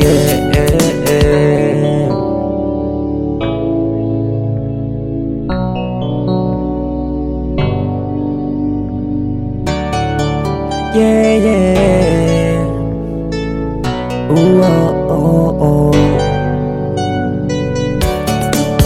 Giữa cuộc đời em chỉ cần có anh, cái nhìn đầu đã đượm màu thắm thiết bởi chút duyên ân từ trong sâu thẳm. Hay anh giống điều gần gũi trong em, phút nhẹ lòng anh vui vui tự hỏi, nhưng thấy cần chỉ giải thích rạch ròi, vì khi tim anh mãi đã có em và anh cũng nhận lòng anh rồi đó. Yeah yeah, em đã tặng anh bài thơ hay nhất. No, yeah yeah.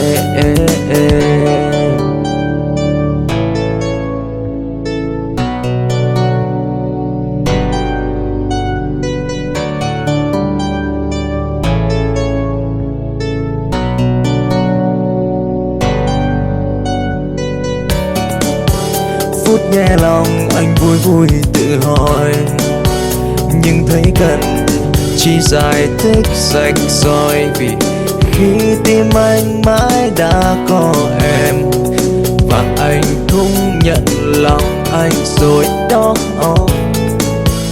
Yeah yeah, em đã tặng anh bài thơ hay nhất. No, yeah yeah.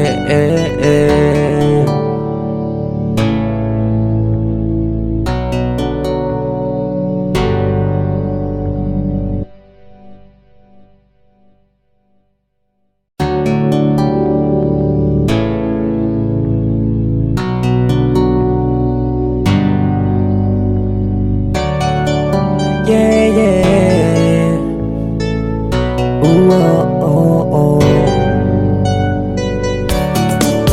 Giữa cuộc đời em chỉ cần có anh, cái nhìn đầu đã đượm màu thắm thiết. Bởi chút duyên ân từ trong sâu thẳm, hay anh giống điều gần gũi trong em. Phút nghe lòng anh vui vui tự hỏi, nhưng thấy cần chỉ giải thích rạch ròi. Vì khi tim anh mãi đã có em, và anh cũng nhận lòng anh rồi đó.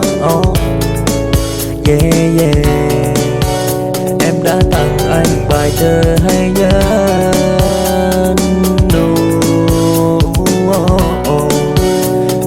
yeah yeah.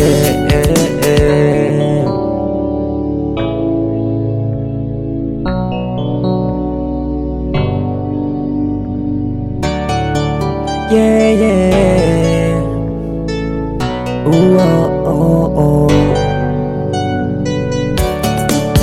Giữa cuộc đời em chỉ cần có anh, cái nhìn đầu đã đượm màu thắm thiết. Bởi chút duyên ân từ trong sâu thẳm, hay anh giống điều gần gũi trong em. Phút nghe lòng anh vui vui tự hỏi, nhưng thấy cần chỉ giải thích rạch ròi. Vì khi tim anh mãi đã có em, và anh cũng nhận lòng anh rồi đó. Yeah yeah, em đã tặng anh bài thơ hay nhất. No, yeah yeah.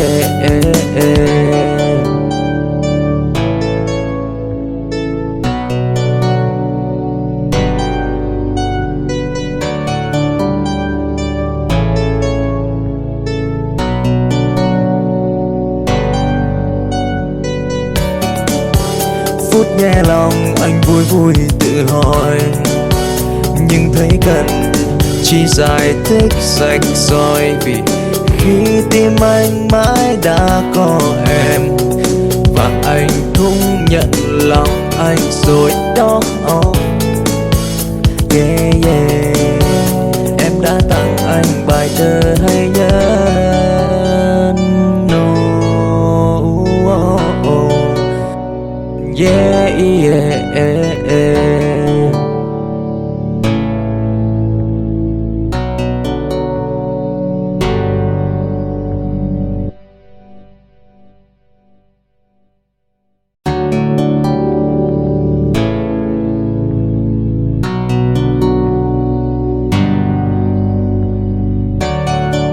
Yeah yeah.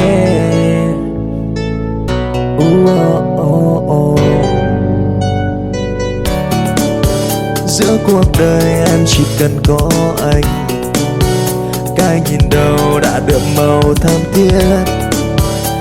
chút duyên ân từ trong sâu thẳm, hay anh giống điều gần gũi trong em. Phút nghe lòng anh vui vui tự hỏi, nhưng thấy cần chỉ giải thích rạch ròi, vì khi tim anh mãi đã có em, và anh cũng nhận lòng anh rồi đó. Yeah yeah, em đã tặng anh bài thơ hay nhất.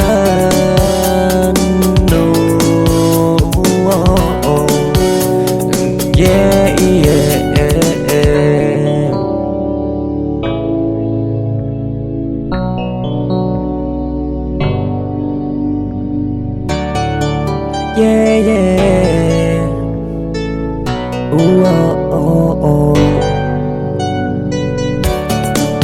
Giữa cuộc đời em chỉ cần có anh, cái nhìn đầu đã đượm màu thắm thiết, bởi chút duyên ân từ trong sâu thẳm, hay anh giống điều gần gũi trong em. Phút nghe lòng anh vui vui tự hỏi, nhưng thấy cần chỉ giải thích rạch ròi, vì khi tim anh mãi đã có em, và anh cũng nhận lòng anh rồi đó. Yeah yeah, em đã tặng anh bài thơ hay nhất.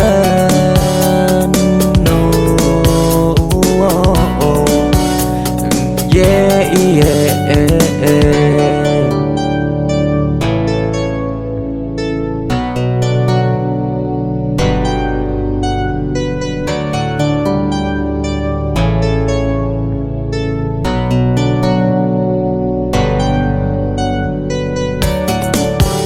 Phút nghe lòng anh vui vui tự hỏi, nhưng thấy cần chỉ giải thích rạch ròi, vì khi tim anh mãi đã có em, và anh cũng nhận lòng anh rồi đó. Yeah yeah, em đã tặng anh bài thơ hay nhất.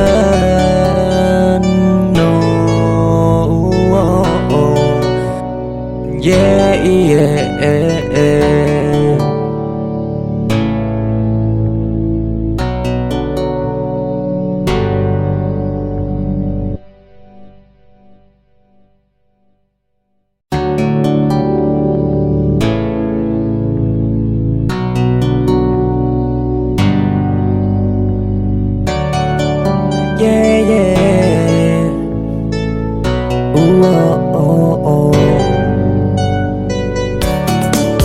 Giữa cuộc đời em chỉ cần có anh, cái nhìn đầu đã đượm màu thắm thiết, bởi chút duyên ân từ trong sâu thẳm, hay anh giống điều gần gũi trong em.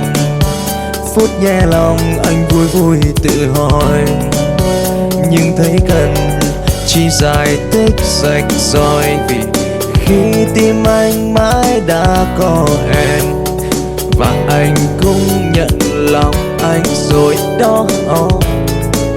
Yeah yeah, em đã tặng anh bài thơ hay nhất.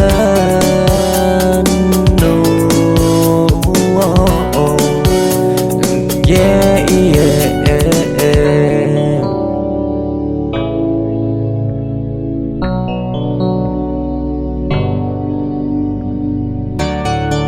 Yeah yeah.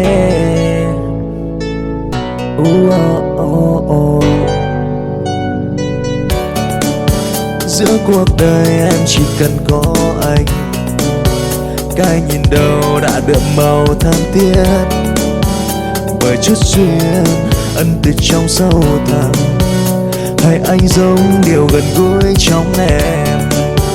Phút nghe lòng anh vui vui tự hỏi, nhưng thấy cần chỉ giải thích rạch ròi, vì khi tim anh mãi đã có em, và anh cũng nhận lòng anh rồi đó. Yeah yeah, em đã tặng anh bài thơ hay nhất.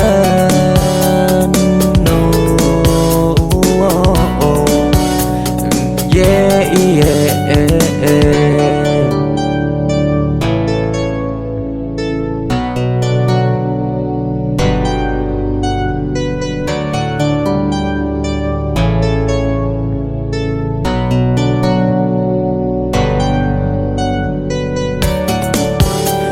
nghe lòng anh vui vui tự hỏi, nhưng thấy cần chỉ giải thích rạch ròi. Vì khi tim anh mãi đã có em, và anh cũng nhận lòng anh rồi đó. Yeah, yeah. Em đã tặng anh bài thơ hay nhớ.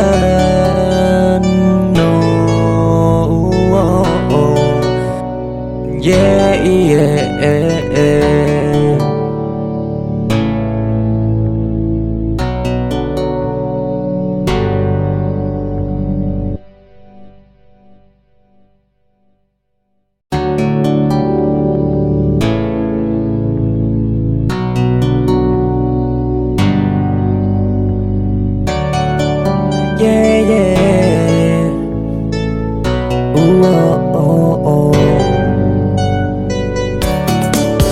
Giữa cuộc đời em chỉ cần có anh, cái nhìn đầu đã đượm màu thơm thiết.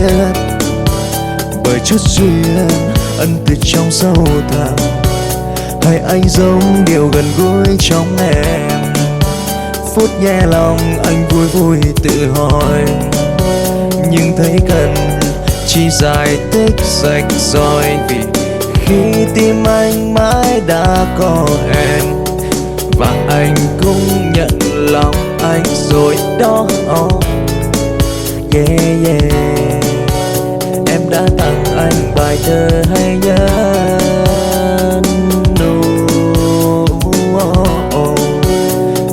Yeah, yeah, yeah, yeah.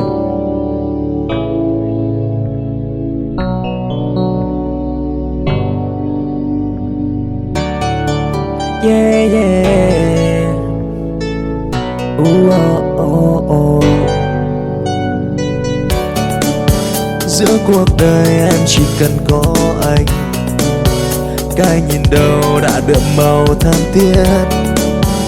Bởi chút duyên ân từ trong sâu thẳm, hay anh giống điều gần gũi trong em. Phút nghe lòng anh vui vui tự hỏi, nhưng thấy cần chỉ giải thích rạch ròi. Vì khi tim anh mãi đã có em, và anh cũng nhận lòng anh rồi đó. Yeah, yeah. Em đã tặng anh bài thơ hay nhớ.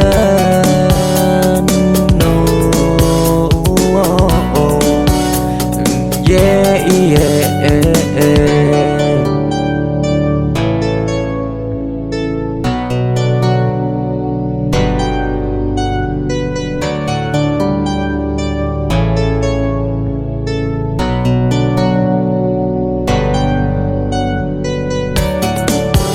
Phút nghe lòng anh vui vui tự hỏi, nhưng thấy cần chỉ giải thích rạch ròi. Vì khi tim anh mãi đã có em, và anh cũng nhận lòng anh rồi đó. Yeah, yeah. Em đã tặng anh bài thơ hay nhớ.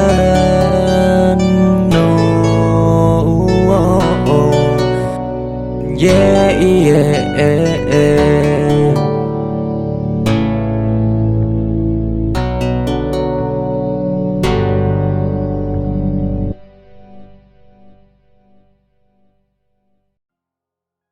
By giving a brief resume of the second session that was held yesterday afternoon.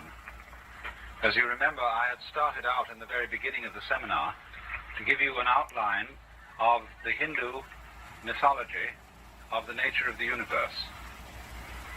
And then I went on in the second session to give an outline of the equivalent Christian mythology, which to some extent includes the Hebrew. And we saw that it had certain very, very distinctive and important features. First of all, that whereas in the Hindu world view, The creation is the dismemberment, the voluntary dismemberment of the Creator. In the Christian and the Hebrew worldview, what is dismembered is not the Creator. The Creator remains eternally separate from the creation, and I explained it by the analogy, which indeed is the biblical analogy, of manufacture, pottery specifically. Adam is formed out of the clay, and so whereas the Hindu will say tattvam asi, that art thou, where that means the ultimate that, the which than which there is no whicher, a Christian is told every Ash Wednesday, remember, O man, that dust thou art, and unto dust thou shalt return. Except that by the grace of God, and only by the grace of God, there may be salvation. May be.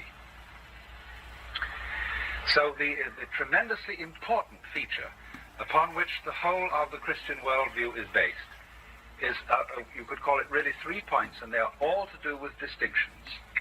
The eternal distinction of the Creator from the creature, of God from man.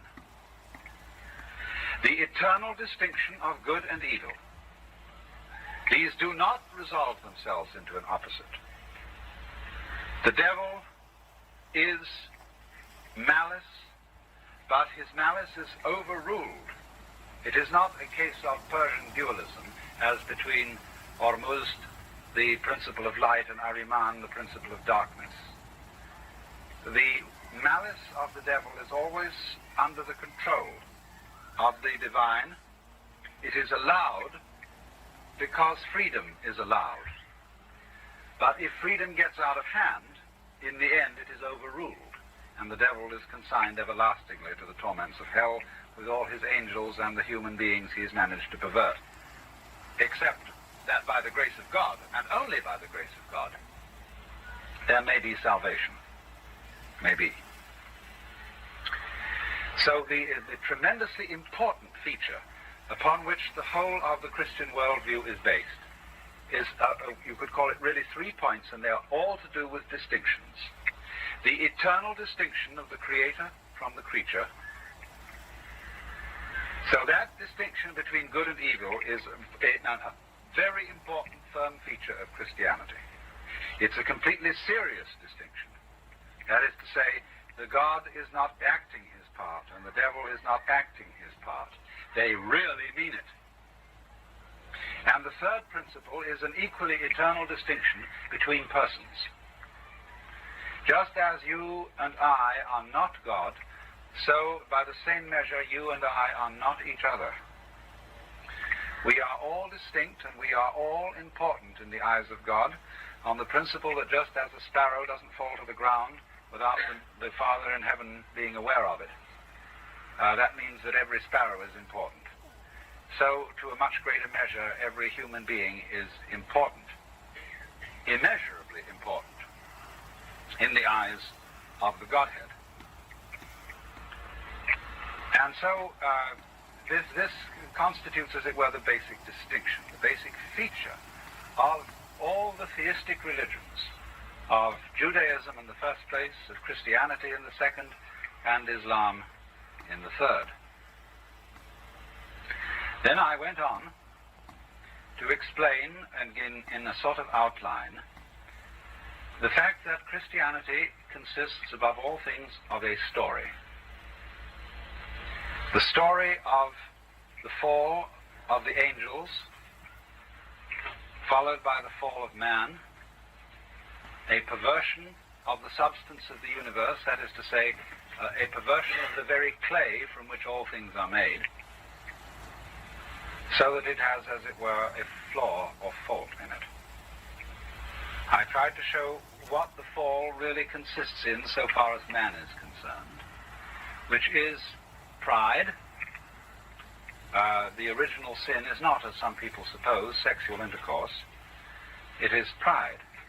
It is taking the control of the world into one's own hands instead of being spontaneous, instead of simply trusting and acting like we suppose the animals to act and we suppose children to act on impulse. Once you start controlling, you are in the position of the sorcerer's apprentice. You've got to go on. And so we now witness mankind frantically endeavoring to control the amazing things that result from his technology and from his cleverness. The atomic bombs, the population explosion, the erosion of the soil, the proliferation of smog, the falling of the water table, the messing up of all bacteriological entities by penicillin, and heaven only knows what. And we are fighting to control that, you see. And we are learning the lesson at last. So that was the fall. And then I went on to try and describe the most difficult part of Christianity, which is what it means to say that the world is saved by Jesus Christ. And you hear some preacher hold forth about Jesus saves. Are you saved, brother? And we are saved by the blood of the Lamb, by the crucifixion of Christ on the cross. All this is sheer gobbledygook to most people. They haven't the faintest idea what it means, and nor have the preachers. But they think, you know, like a man like Billy Graham, who goes around with this and moves huge audiences. But he never explains what it is. He just says, believe it, and then you'll find it changes your behavior. But you see, if you're blessed or cursed with a critical intellect, you just can't swallow that. It just won't do. So then, I tried to explain the doctrine of the incarnation, that is, the idea that in the historical appearance of Jesus Christ in the world, God became man. That is to say, the divine united itself with the human and with all the aspects of human life, with its birth, with its problems, with its suffering, and finally with its death. And so this union achieved a new start for the human race. And therefore, through the gift, as it were, of love or grace or union with God to the human race, everybody is enabled to appropriate that gift. But you see, the gift is given to your substance and not to your person. That's the distinction I underlined. In Christian terminology, the person means the ego, the will.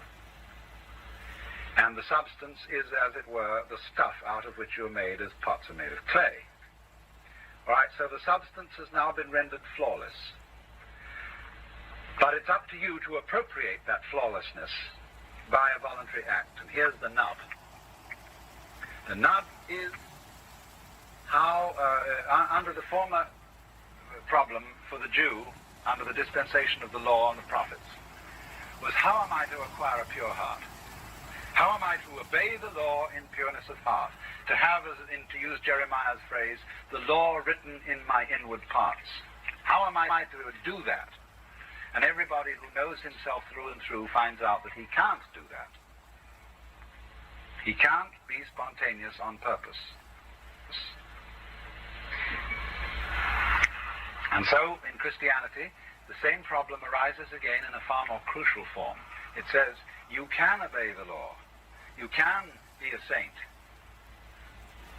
if you've got the power and the grace of God. Now, how do you get that? Well, you have to believe in Jesus Christ. You have to believe that all this is true, that God really did become man in Jesus Christ, and you've got to believe that. So you ask yourself, do I really believe it? And you think, you know, there's something uncertain about this, like St. Augustine's prayer, Lord, I believe, help thou mine unbelief. You see?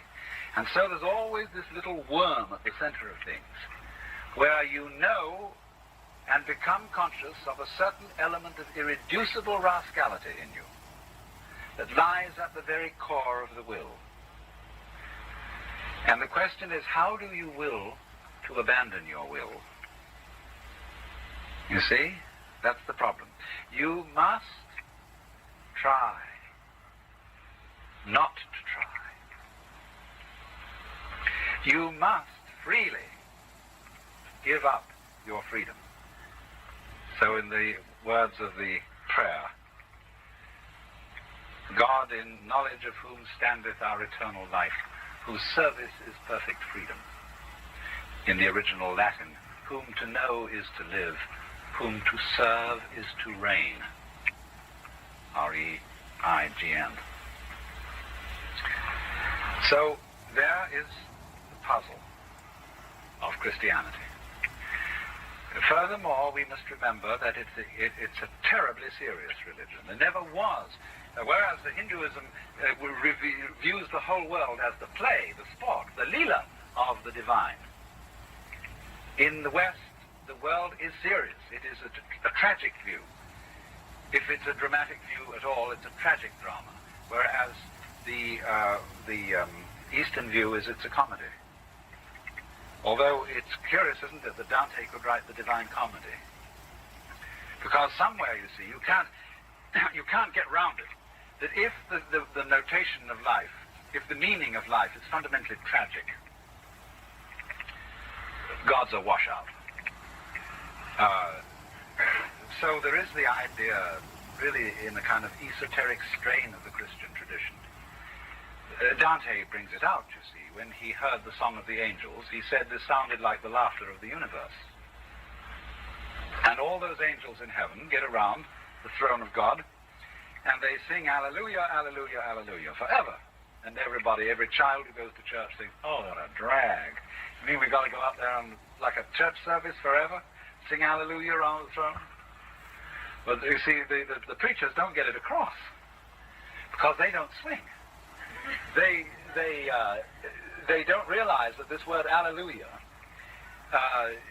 is a kind of a dance word. It's like it's like scat singing, where all the meaning goes out of the language, and it's just rhythm. It's just sheer exuberance. And Dante makes this quite plain, that these angels surrounding God have found it. They found the point.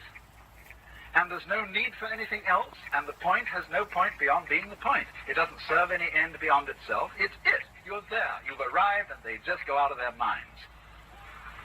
And so that is really what even the most orthodox Christianity is after, if you will press the preacher and get him to follow the logic of his own belief.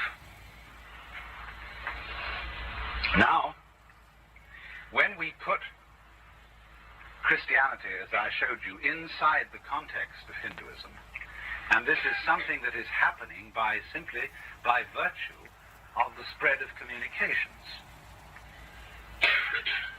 Before we had steamships, let alone jet aircraft, we thought that the world around the Mediterranean was the only civilized world. Indeed, there were some extremely remote people called the Chinese who were supposed to be highly civilized, but they might as well have been on some other planet. But as our communication system has spread beyond the Mediterranean, it is perfectly inevitable that our culture and our religions have to exist in the context of others. And the very fact that this happens automatically changes their meaning whether you like it or not, just as the context of words changes the meaning of the individual words. So we then see that Christianity is now operating. It is in fact happening. This is not something I'm discussing as a quaint theory of something that ought to happen. It's something that is happening. Christianity and Christians, with their particular beliefs and their particular points of view, are waking up to find themselves surrounded by very different peoples, also civilized, who have rather different points of view. Well, what's going to happen? What difference does it make? So then I'm putting Christianity in the context of Hinduism to make a special case, to give a specific example of the sort of thing that would happen. I'm not saying that it is going to happen just like this. I'm trying to indicate general directions. So then, the Hindu looks at Christianity and he says, good heavens, isn't that amazing?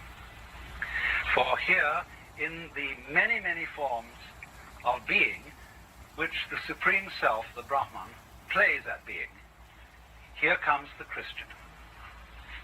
the Christian soul. This is a new identity which the dancer of the universe is playing. And he's playing as far out as he can get. He is dancing, not dancing. He is playing that he's not God at all and never was. And that he absolutely not that. Don't you dare claim any kinship with the Father. He created you out of nothing. You are not begotten. You are made. The Son, the Logos, is begotten, you see. The creature is made and can be a son of God by adoption only. The whole human race is orphaned. And God is the Father by adopting, you see. So the Hindu would say, look at that. And what's more, this orphan is now adopted, but goodness, what conditions. Once you become adopted, you become responsible for making that choice between the good and evil. And if you choose the evil, you are lost forever. Absolutely lost, and you won't just be annihilated. You'll spend all the endless cycles of time in excruciating and ineffable agony. You will exist bodily as well as spiritually. You'll be devoured by ever-renewed worms and consumed by fires that will penetrate to the inmost centers of your nerves. You should hear the theologians describe it. If you look at my book, The Two Hands of God, I've got quotes in there from a great, very sophisticated German theologian, Matthias Scheben, who was one of the great horror writers of all time, because he describes hell in the most sophisticated philosophical language. That's something that the ordinary preacher doesn't do, like Jonathan Edwards describing a sinner in the hands of an angry God. He'll use just ordinary vivid imagery. But Scheben goes into philosophical categories. I mean, he makes this so horrendous because he is obviously such a great intellectual, describing the reality of physical torments as well as spiritual torments in hell. So you see the predicament that the Christian soul is faced with. So the Hindu looks at that, you see, and says, that is something. Here, the action, the big act, is so good that the actor himself is totally taken in by his part. It's as if Hamlet actually slew Polonius on the stage. The actor of Hamlet actually slew the actor of Polonius, you see. The drama is out of hand.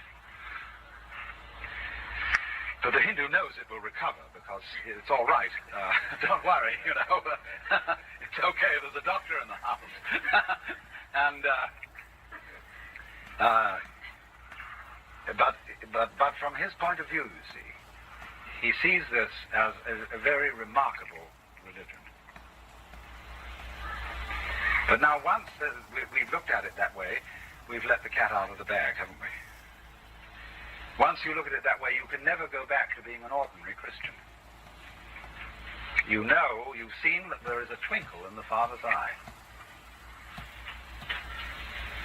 And when he says, dresses himself up in his official robes, puts on his beard and his panoplies of spiritual war, and all the angels gather around, and he says, thou shalt love me, and all these conditions, and you shall, and this and that and the other.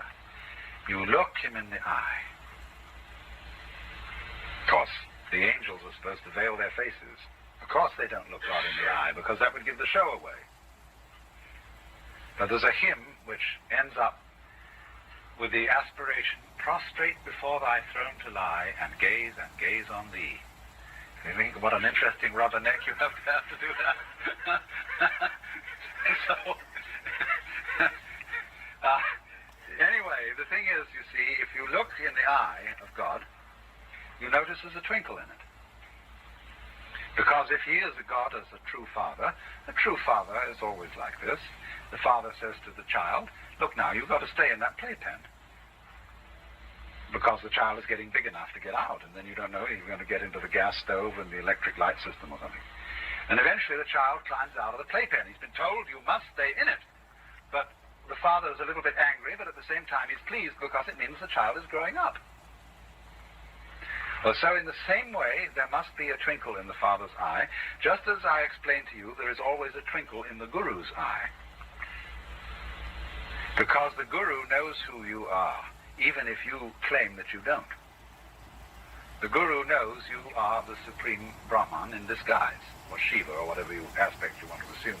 And you're in disguise, and you won't admit it. It's like in forms of certain psychoanalytical gambits.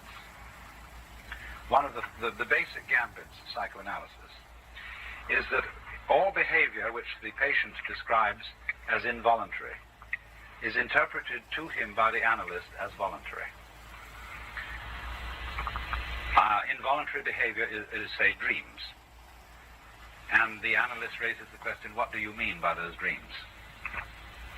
Then he switches it. When the patient does certain behavior that the patient interprets as voluntary, the analyst brings it back to him and says, I wonder what compels you to do that. And then the unconscious is brought up, you see, as the source of involuntary behavior. But sometimes in one context the unconscious is interpreted as something that happens to you. But in another context it's interpreted as your own real and secret intent, which you won't admit. This is beautiful, really. It's a very interesting technique. And you don't need to use it. You don't need to believe the Freudian mythology that goes along with it. But as a technique, it is very interesting indeed. So, in the same way, you must now see God the Father in the Christian context as Guru, and Jesus Christ also as Guru, coming on very seriously about thou shalt love and all this business about hell and so on, and challenging you. Now, what is the nature of the challenge? This is the crucial point. The nature of the challenge is the famous double bind. You are required and commanded to perform an act which will be acceptable only if you do it voluntarily.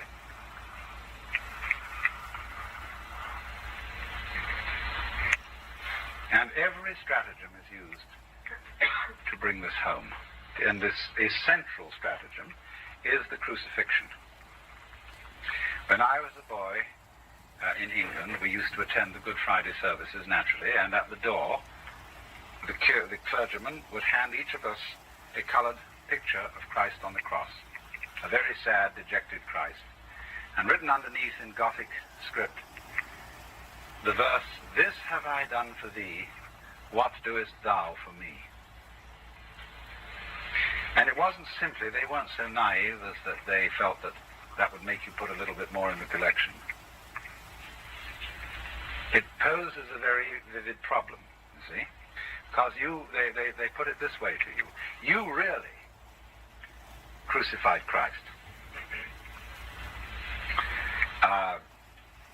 There's a whole strain of mysticism in Christianity whereby the events of the gospel are eternal events. The birth of Christ has to become the birth of Christ in man's heart.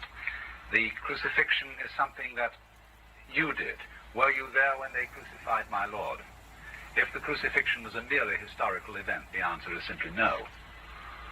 But were you there when they crucified my Lord? Obviously, this mystique wants to impress that you were, that indeed you were a party to it. So you see then, you begin to see that the crucified Christ somehow involves and contains all misery inflicted upon the innocent. Are they innocent or not?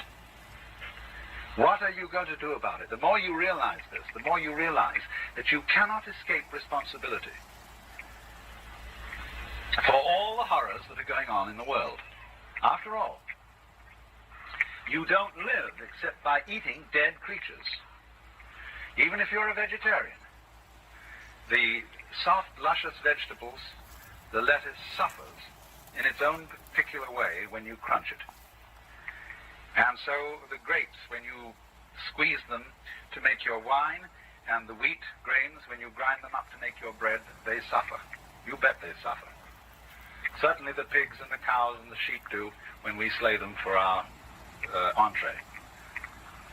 And so you can't live at all without crucifying something, without sticking nails into it and spikes.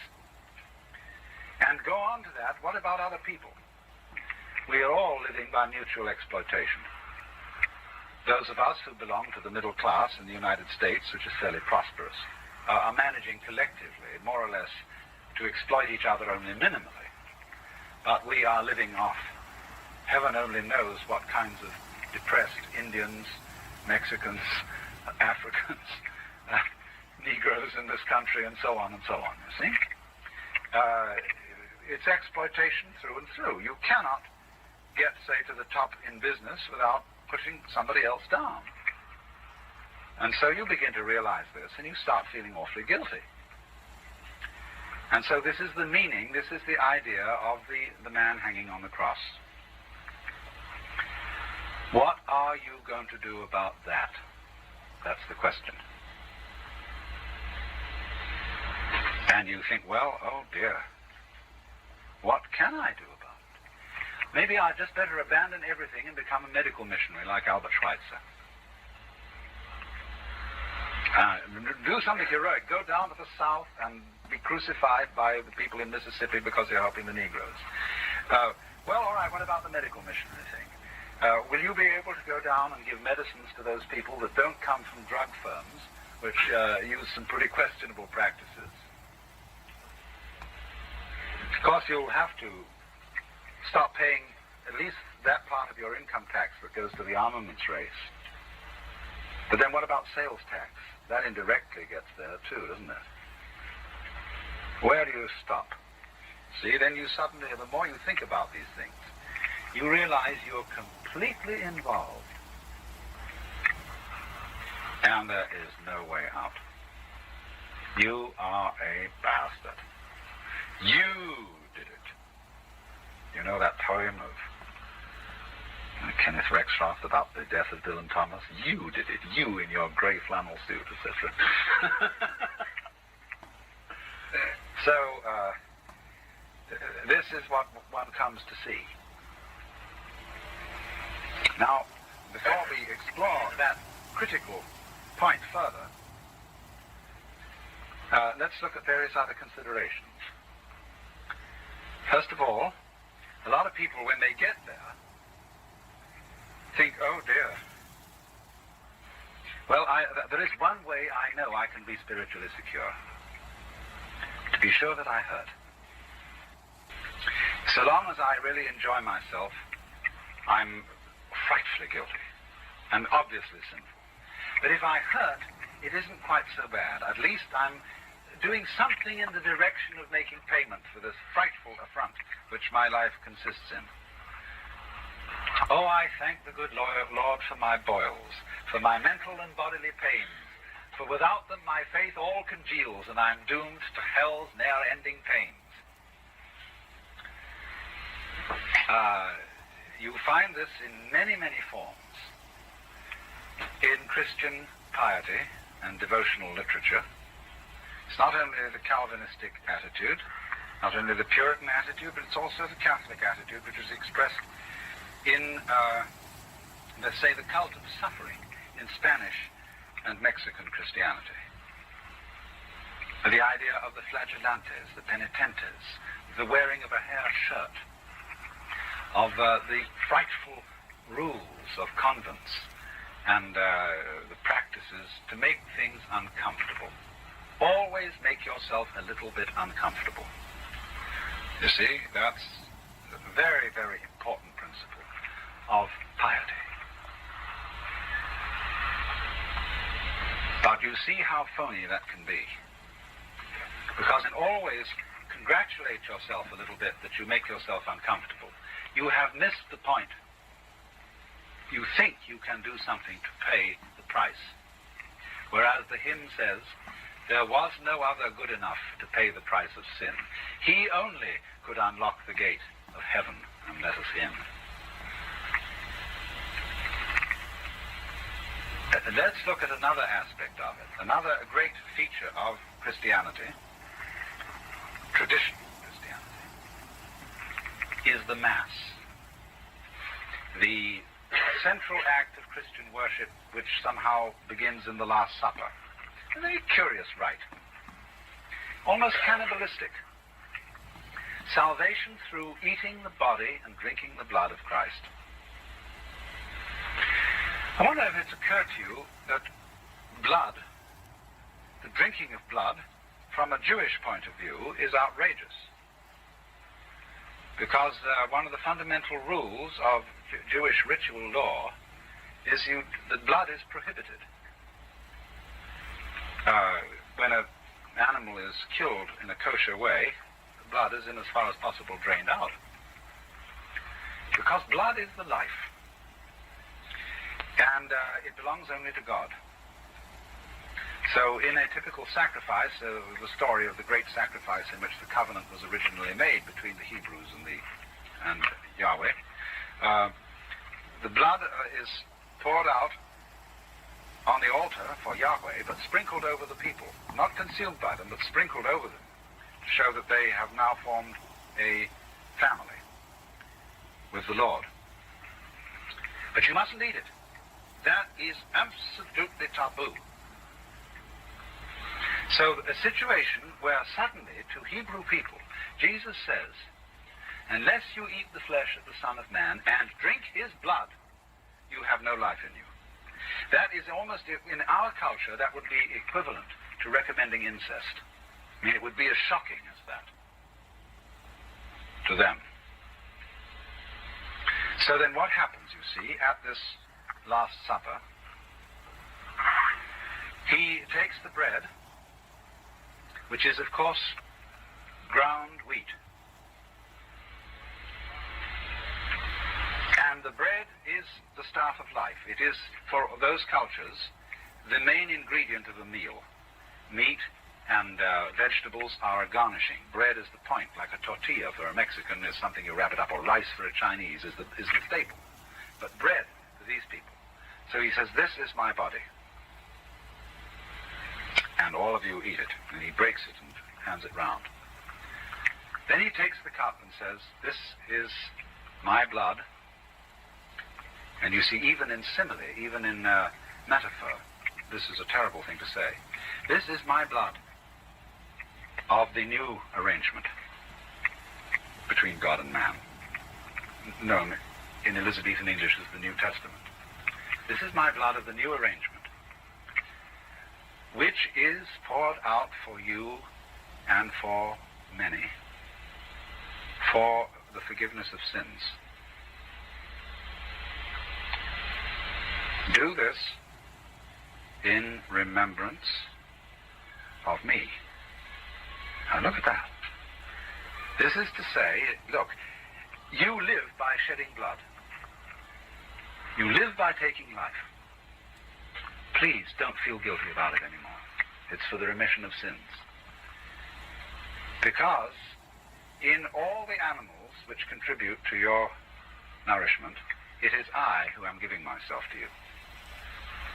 So this is in remembrance of me, the me being the self in all of you, the I am who was before Abraham was, or rather the I am who is before Abraham was. I am the way. See, all these sayings contain this subtle meaning underneath them. And in remembrance, as I pointed out to you, the beginning of the creation is dismembering. The fulfillment of it is remembering. Finding out again who you are, ceasing to be lost. So you see, here stands the thing that comes absolutely at you in the whole symbolism of the Christian Mass. Only, the Christians never knew what to do with it. So they said, this is kind of dangerous stuff, this bread and wine. It's God.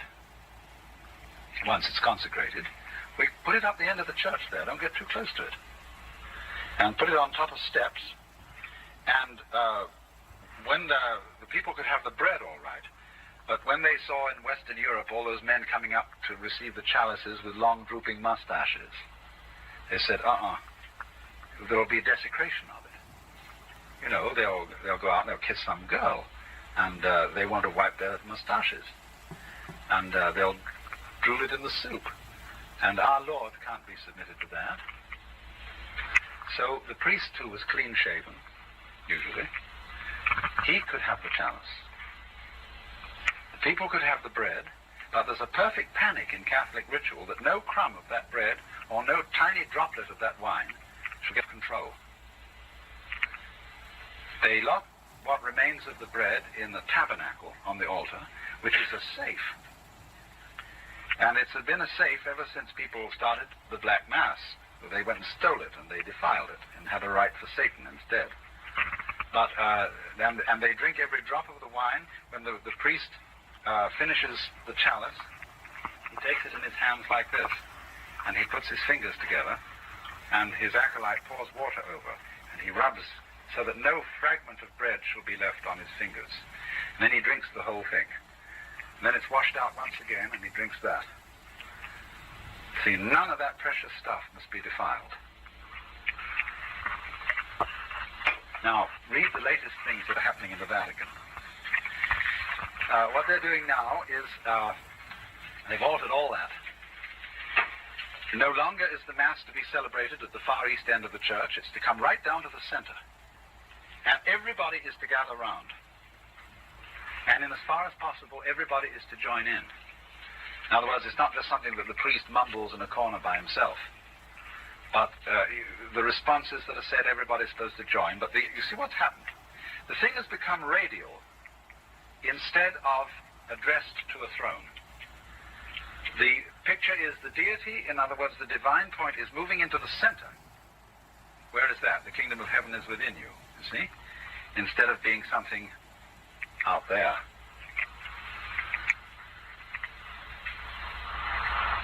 Now, why is this glimmer occurring? This glimmer occurs because the challenge, this have I done for thee, what doest thou for me? And you know, really, it's a pretty bad scene. You're really guilty. You're really awfully responsible. There's no way you can pay for it. You know, like sometimes people say to their children, well, it's no point you're being sorry about it. It's done. And, of course, I can't forgive you now because you may be sorry today, but we'll have to see how your conduct is over a period of weeks before you'll know whether you really decided to reform. Ooh, can you make a plea first and feel terrible, you see? And this is much worse than that. What are you to do? See, and you can't expiate by doing that medical missionary bit. Or by suicide. There's no way out. And yet, you must love God, and you know you don't. The only reason you attend church is really because you're afraid. I mean, you may like the minister, and there may be a sort of nice atmosphere around, where the hymns are pleasant, and the ritual is rather lovely. But when it really comes down to that confession thing, where you say, for these and all my other sins, which I do not now remember, I am heartily sorry, firmly purpose amendment, do you? You know you don't. You're going to do it again. And that makes you feel all the more guilty. Makes you wonder whether you really are forgiven. So you get to a point of impasse. The point at which you realize there is nothing you can do to get the grace of God. Nothing. Because it's all phony. And incidentally, there's nothing you can not do. You can't be passive either. Because that would be phony also. Activism is wrong and quietism is equally wrong. So you say, what am I to do? You suddenly realize that's the wrong question. The point is, what does it mean that I am at this predicament? What does it mean? What it means is that your conception and sense of yourself as a separate ego is phony. That this self that you have imagined yourself to be is a maya, an illusion, and you found out that it is because you found out that it's impotent. It can't do something. There's really something that has to be done, but you can't do it. Also, you can't help by not doing it. The ego is incapable of either because it is a hoax. It's a very interesting hoax. And it's been worthwhile having this drama. But drama it was. Now you might say, well then that's pretty bad state of affairs, because what you come to realize is a kind of fatalism. You're a Calvinist after all. Here is man then nothing but a puppet. But that won't do, because when you talk about a puppet, you look upon it as something pushed around by somebody else. When you see, for example, the marionette in this little theater, you think of the marionette as being just a dead thing, which is being influenced by the player behind the scenes. All right, what about your fingers? Are they puppets? To whom? Are you your fingers? Are you not your fingers? Surely your fingers are integrally you. They're not parts of you. They are as much you as your head is. It's true you can survive with your fingers or your arm chopped off, but human beings don't ordinarily come that way. Having fingers is as much part of being human as having a head. So they're not puppets. They move by themselves, see? It's one of the most interesting things about human fingers. And yet, they're you, just as we move around by ourselves. And yet, we're something a lot more than that. So there comes then this catastrophic moment when you realize that your ego is reduced to a joke because you're intolerably guilty and there's nothing you can do about it. You can't make amends without creating further trouble. You know how it is when people get into a family argument.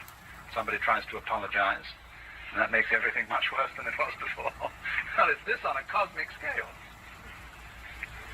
But it's all been brought out, you see, by the Lord, whether he's God the Father or whether he's the image of Jesus Christ, acting as Guru. See the many ways in which it's done.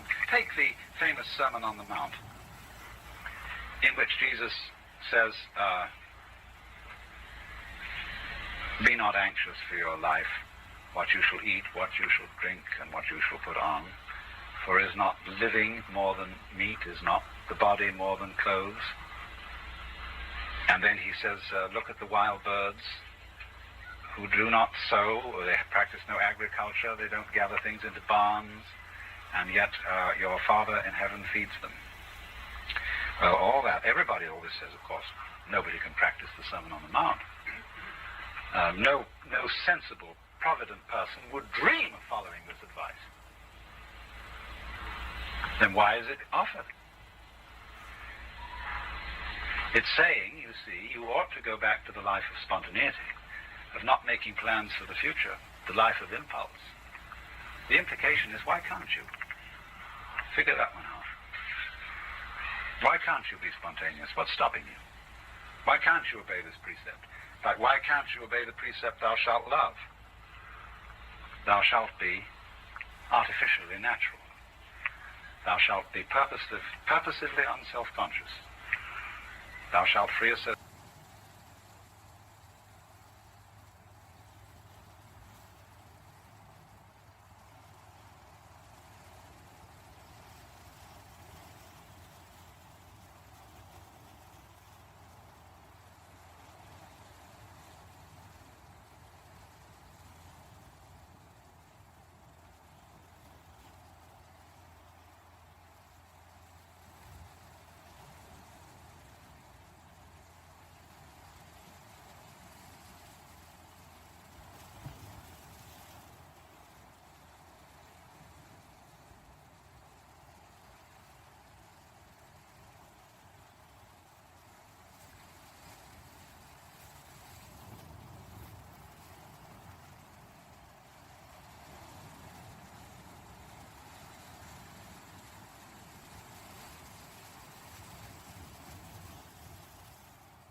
Now, what is the real world?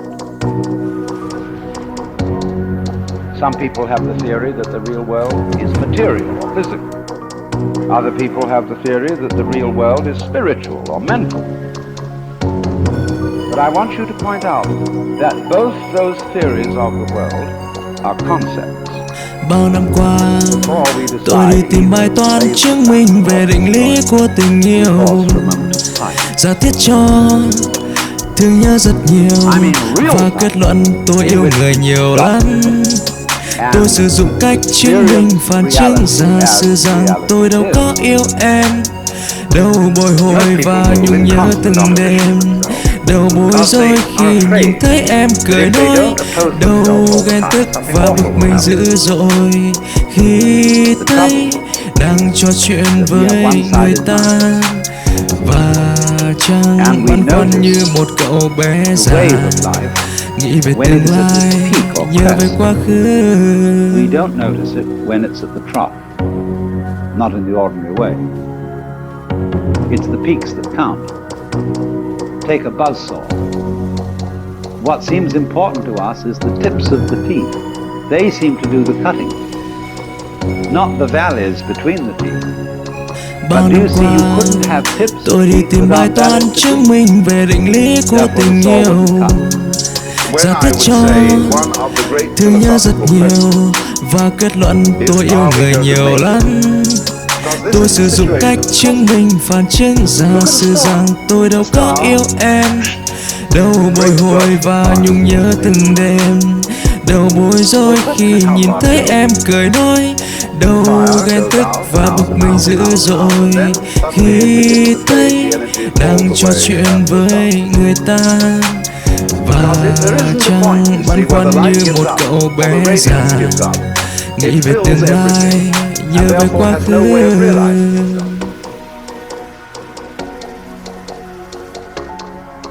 Because you can only realize light by the contrast of darkness. But if you complain about this and say, oh dear me, it's all running out, that means, you see, Bao năm qua tôi đi tìm bài toán chứng minh về định lý của tình yêu, giả thiết cho thương nhớ rất nhiều và kết luận tôi yêu người nhiều lắm. Tôi sử dụng cách chứng minh phản chứng giả sử rằng tôi đâu có yêu em, đâu bồi hồi và nhung nhớ từng đêm, đâu bối rối khi nhìn thấy em cười nói, đâu ghen tức và bực mình dữ dội khi thấy đang trò chuyện với người ta, và chẳng băn khoăn như một cậu bé già nghĩ về tương lai nhớ về quá khứ. and this radiation is also cycling. It's the dance in which you're involved. If you'd only realize that the purpose of life is not in the future.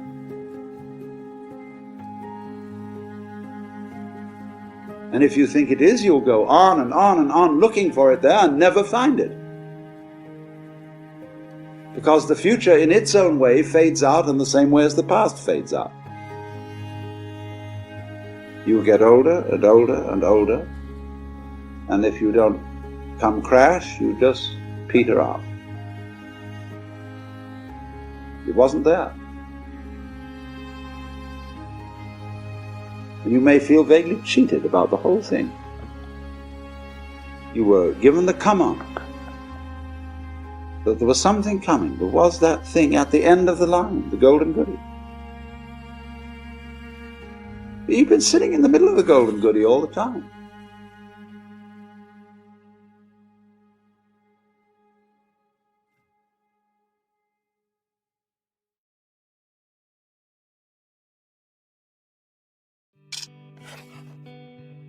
Jim, what do young people worship today? What do they believe? What do they hang on to? What do they hope for?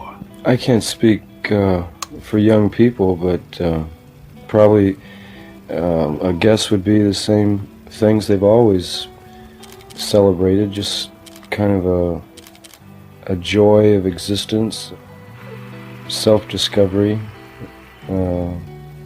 freedom, that kind of thing. Well, there's always been a generation gap in every age, but the gap now seems to be much more of a definite cleavage. The young people today seem to feel and think differently. What do you think has brought this about? So-called generation gap could be a result of larger numbers of young people. I think it happened after World War II. I think it's something like over half the population of the United States now is under 18 years of age, something like that.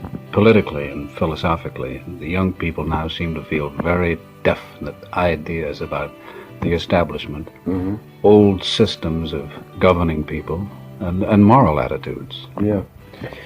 When I was in high school and college, the kind of protest that's going on now was totally unheard of. At that time, to be a teenager, to be young, was really nothing. It was kind of a limbo state.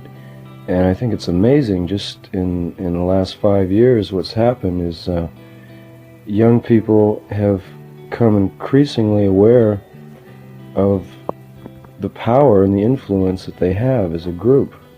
It's really amazing. Does it surprise you that there is so much revolt on the campuses of this country against Washington and its policies? It really surprises me because, as I said before, when I was growing up and when I was in school, that was totally unheard of. You know, students really had no power. But if you look back in history, it seems to bear out the fact that every revolution has started with students and spread to workers, and I'm not predicting there's going to be a drastic turnover in this country, but all the indications are there. Life does seem to become more and more involved and complex. You know, we're becoming computerized and dehumanized in that process. That bugs me. I wonder how it bothers you and your generation. There does seem to be a trend toward a return to a kind of primitive outlook on life, a more tribal attitude, and I think it's a natural reaction to industrialization, but unfortunately it's kind of naive, because I think the future is going to become increasingly mechanized, computerized, as you call it, and I don't think there's any turning back. It's just figuring out a way to survive and thrive in that kind of society. I don't think there's any chance of going back. Look at it this way too. The hippie lifestyle is really a middle-class phenomena, and it could not exist in any other society except ours, where there's such an incredible surfeit of goods, products, and leisure time. I think that's the reason for it, because the generations immediately preceding ours had world wars and depressions to contend with, and for the last 10 or 15 years in this country, there's time enough and there's money enough to live kind of a flagrant, outrageous lifestyle, which was impossible before. Jim, there's a line in your book of poems which reads, "The cleavage of men into actor and spectators is the central fact of our time." Well, I think that's undeniable, but I wonder, hasn't it always been that way with society? I suppose it has, but with mass media, today, it becomes more immediately apparent.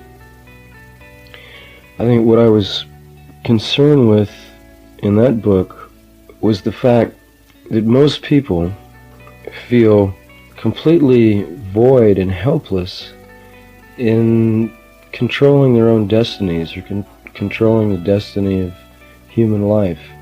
I think it's sad. More people should be involved, rather than designating all these powers to a few individuals. I think the average person, whatever that is, should be a part of it somehow. And I think everyone feels the events are just going on without their knowledge or control. I think it's one of the tragedies of our time. I suppose it has always been that way, but now it's just become so obvious, you know. Decisions are made for you in which you have no part of at all.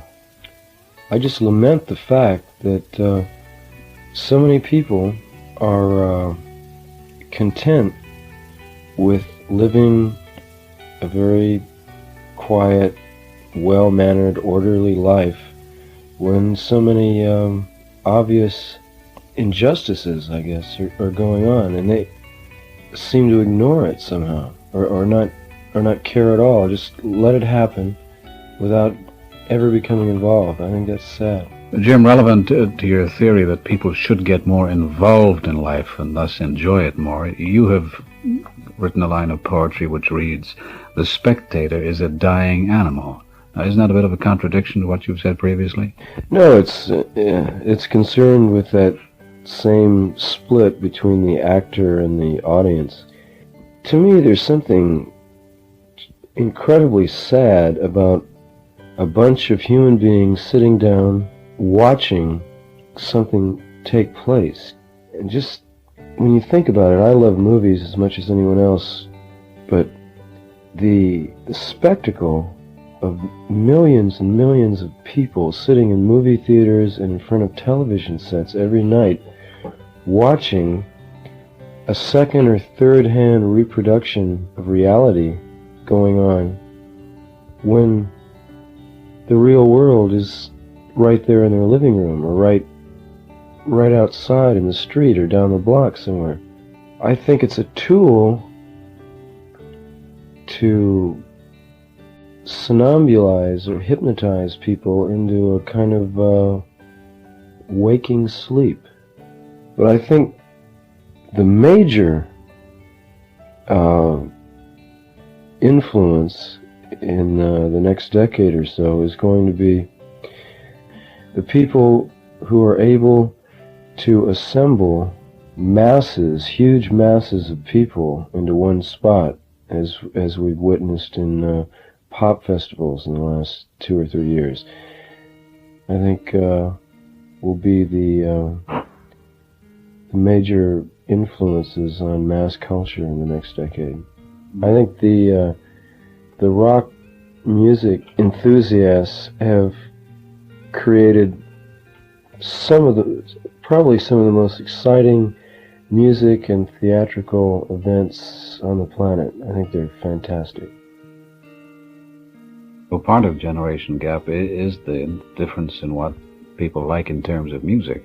Now, this is something that distresses me a little bit. It seems that the young people like all the same kind of thing. Now, I want more out of the young people than just that. Yeah, well, they're being programmed by their radios. They only play, the major radio stations, rock stations, only play 30 songs over and over and over, 24 hours a day. And it's been proven what you hear the most is what you like the most. So there's really no choice involved. Someone is programming it. So we are the victims of media. Uh-huh. What everyone should say is the medium is the message, and the message is me. I mean, that's the answer, is for everyone to, you're asking for an answer. The answer is for everyone to stand up and say, I'm me, and be fully aware of that fact and let everyone else know it. Yeah. That you are yourself, and express it. Sir Paul McCartney is considered one of the most influential artists of the 20th century. He's famously regarded as one of the Beatles' primary songwriters. And not only did the Beatles have a profound impact on the sound of the 60s, but their cultural influence was undeniable, from rock pioneers to counterculture enthusiasts. It makes me wonder what Paul's thoughts are when it comes to the meaning of the Beatles. But what do you think is the lasting meaning of the Beatles, if there's a meaning to be taken from this? All you need is love. after the 60s, that was kind of looked on as a bit sort of stupid. Hey, all you need is love, dude. Well, you need more. We need weapons and we need defense or whatever, which is also true. But it's coming back. It keeps rolling back, this idea that what these people on this planet need is love, I always say to people, we could have had a really satanic message. And with the power we had, boy, we could have made quite a difference the other way. But we always chose not to do that. Nobody was remotely interested in that. We had this idea that all you need is love. In the end, I still believe it. I think the idea gets knocked every so often because, it's a violent world and that you do need other things. But I still think that's the message. That being said, All You Need Is Love seems contradictory to what happened after Michael Jackson bought the rights to their catalog. If you are someone in as bright of a spotlight as Paul McCartney, you may look to the public for approval. And the way I think, just like when I'm at home, yes, I'm just slobbing out watching television, like anyone. So it's kind of him and me. Me is me that was always in this body, and the body's just grown up. Sure, the guy behind the eyeballs. Yeah, and then him is that famous guy. Wow. He's very famous. Despite Paul's insistence that he is like anyone, many people look up to Paul and the Beatles. But what kind of people do the Beatles look up to? One of them was Maharishi Mahesh Yogi, who was the person who introduced them to meditation and the reason for their trip to Rishikesh in 1968. It was actually George Harrison's wife, Patty, who had heard that Maharishi was coming to town. And she said we should all go. It was one of those things. And I was personally not in a good place. I think, just overdoing it in the 60s. So I was just not very sort of centered. And I was looking for something. I think we all were. So we heard that Maharishi was going to have a meeting and give a lecture. And we all went along to listen. It was very interesting. It was very calming, and it seemed like something that was worth trying. He put it very well. He made it seem simple. He made it seem very attractive.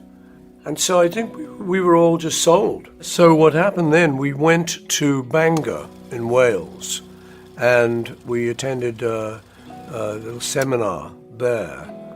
And then eventually we went out to Rishikesh with him, which was more sustained. It was great. It was very straightforward, very simple. Wake up, you would then go for breakfast in the morning, a light breakfast. You just socialize a bit with the other members and just get to know each other. And then you would go back for your morning meditation. You go back to your room. We had little chalets kind of thing. Mm-hmm. Each of us had little rooms, mm-hmm, which were very simple but adequate. And you would just sit and you would meditate. Then there was lunch, and you'd socialize and chat and stuff. And then you'd meditate in the afternoons. Sometimes Maharishi would have a meeting every so often with you. And you could talk to him about your experiences, and he would help, mm-hmm, guide you. Mm-hmm. And then in the evening, there was a kind of question and answer session, mm-hmm, which was slightly more formal. That was in a hall. And we would all just be in there, all the students, and Maharishi would come on and talk. And then he would take questions. He would just listen, mm-hmm, about people's experiences. And that was the sort of thing that happened each day. But yeah, there were some very blissful moments. I remember one in particular when I'd been meditating for a little while and I got to a really good place. And I remember the feeling was that I was a feather. I felt like I actually was a feather floating over a hot air pipe. And it was a very nice feeling. And I remember that vividly. Uh-huh. And I reported that to Maharishi, and he giggled, "Yes, this is good." Meditation is something that comes from nothing, much like writing a song. Here, Paul explains his take on writing music. Yeah, if you think, oh, I'll write a song, which, you know, if I've got some time and I'm just sitting around, I'm fed up with watching telly, I think I could do. So I get my guitar, and I'm very conscious of the fact there's nothing there. I haven't got any idea what I'm going to do. It's a black hole. But then I start picking away and get a little bit of an idea, go, oh, that's nice. And you follow that trail. And at the end of maybe 2 or 3 hours, you've suddenly got this thing, you've got this song. So now instead of a black hole, you can now go and play this thing to people. You can now present this little discovery. Look what I just done. And it's a great thing to be able to do. It's kind of magical. And at 80 years old, he's still writing songs today. To most people, this may seem like an abundance of hard work, although Paul has a completely different outlook. Yeah, I say to people when they say you work hard, I say, well, we don't work music, we play it. And even though it might sound a bit glib, it is true. To me, it would be a hobby if I didn't do it professionally. It's just something I love. It's because you're creating this thing out of a black hole, and it's very satisfying. So I love to do that. So I just keep on and on. I mean, I've always got a song on the go. I've got a few on the go at the moment, you know, just because I like the whole puzzle of let's try and make this song work. Is it interesting enough? Does it say it in a good enough way? Maybe I should change that line. But it's an ongoing, interesting thing for me. And then when you feel you've got it right, it's okay, that'll do. And it's very satisfying. I can't see myself ever stopping. So yeah, there's a lot of work or a lot of play. Best advice you've ever received? Be yourself. Superpower you'd like to have? The ability to love without judgment at all times. All I can do is prepare my craft to be diligent and focused enough for when I connect and when a wave of divinity flows through me, that I have the muscles, the craft to express it and to articulate it into some kind of something. Michael Peter Baltzary, better known as Flea from the Red Hot Chili Peppers, is regarded as one of the greatest bass players of all time. As a founding member of the band, Flea was instrumental to its formation and success. In the 10th grade, Flea met Anthony Kiedis, who he later formed the Red Hot Chili Peppers with. Their friendship continues to last now and is decorated with many successes and accomplishments. 6 Grammy Awards, 16 nominations, an induction into the Rock and Roll Hall of Fame, and a star on the Hollywood Walk of Fame. But let's take it back to Flea's initial encounter with Kiedis, the bond that sparked it all. I met him when I was 15. We had both just started the 10th grade at Fairfax High School in Hollywood, and we were like almost immediately like in love and at war. You know what I mean? It's like this. Has it stayed that way ever since? And it stayed that way ever since. And the thing that I try to express about our relationship, you know, and I write about my childhood, and he's a huge part of my childhood, and became my family. I mean, we were inseparable for many years, like especially when we were young. It was like every single day we were together. From the thing that I try to express about it in my book is that from the very beginning, I remember my mom, you know, rest in peace, who told me a few years before she died, she said, you know, I remember when you came home, you were 15. And it's hard because I get, she said to me, she's like, Michael, you came home and you were all lit up, and you said, Mom, I finally found someone I can talk to. And I really did, you know, and you know, like any really close brotherly relationship, it's, you know, we go at each other too, but I found someone I could communicate with in a way, and in a profound way that I hadn't had before. I knew that it was big, and I felt forces beyond me, like bringing us together. I had no idea about a professional life or anything like that, and sometimes I often feel that, like, you know, the longevity of our band and everything, it's not, you know, I know our band's been successful and all that, but it's not so much the band itself that does it, and all the professional obligations and stuff, and, you know, our desire to try to continue to be an evolving artistic entity, but like our band is a vehicle It's like the universe has decided, well, here's this thing that'll keep them together, so just do that. Anthony Kiedis wasn't Flea's only friend that he accomplished amazing things with. In 2001, Flea founded the Silver Lake Conservatory of Music with Keith Tree Berry, a former touring member. The Silver Lake Conservatory of Music is a non-profit music school. I started... Based on Silver Lake? Yeah, it's in Silver Lake, right on Sunset and Sanborn. I started it 13 years ago. We have 700 music students in there. We teach all the orchestral instruments, all the band instruments. And, when I was a kid, I was kind of a rough kid. I was on the street, I was getting in trouble, I was doing petty crimes, I was on drugs. The one thing that really kind of kept me focused was the music programs in the public schools that I went to. It gave me a sense of self, it gave me a discipline, it gave me something to work on. And, after I graduated high school in 1980, Reaganomics, they passed Proposition 13, and it really cut out the arts funding in Los Angeles public schools. Terrible, and it's never recovered from it. And I went back about 15 years ago to Fairfax High School to talk to the music students there about a career in music. And I was just shocked when I walked in there. They had no instruments, they had no orchestra, they had a volunteer teacher, a boombox, they listened to music and talk about it. When I was there, I played in a big orchestra, I could play any instrument I wanted, it was incredible. So I really vowed to myself to do something to try to fill the void in music education. Because I know there are a lot of kids like me that it would change their lives. It's just been an absolutely transcendently incredible experience having this school, Larry. It's been seeing these kids, so many of these kids, it means so much to them. And seeing especially the ones that are really earnest and really care about it, it's just great to see them blossom and grow. Other people in the band work at the school? No, we do, some have, like we do performances for the kids and fundraisers and stuff. It's just been just a little bit about the school. The school is not about being famous, it's not about being an entertainer, it's a really academic school. It's a process-based thing. It's not even about music education as a means to an end. It's just about the educational process itself and teaching kids to, enrich their lives with music. Why, whenever they make budget cuts in education, arts go first? I don't know. It's terrible.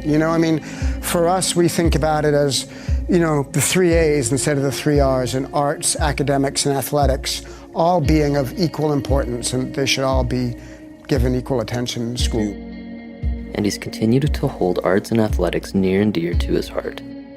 Given his amazing stage presence, it's no surprise he uses these tools to connect mind, spirit, and body, allowing him to remain in the present moment. When I'm in a healthy creative space, when I'm truly able to get gone in my creativity, whether the work that I'm doing is of a high quality or not, I become present. And when I'm present, I'm able to be there for other people. Music and all forms of art as well. And for me, athletics as well, like motion, anything that makes you completely present in the fucking moment and alive with all of, mind, spirit, and body, everything there is, for me, it's always been a search for that.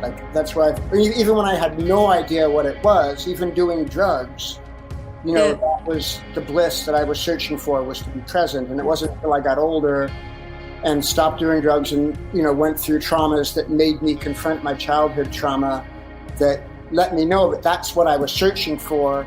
I just didn't have to fucking shoot heroin in order to achieve it. There were other ways. As mentioned, Flea has had his battles with drug addiction. This resurfaced when, after years of hard work, the Chili Peppers finally bursted into stardom.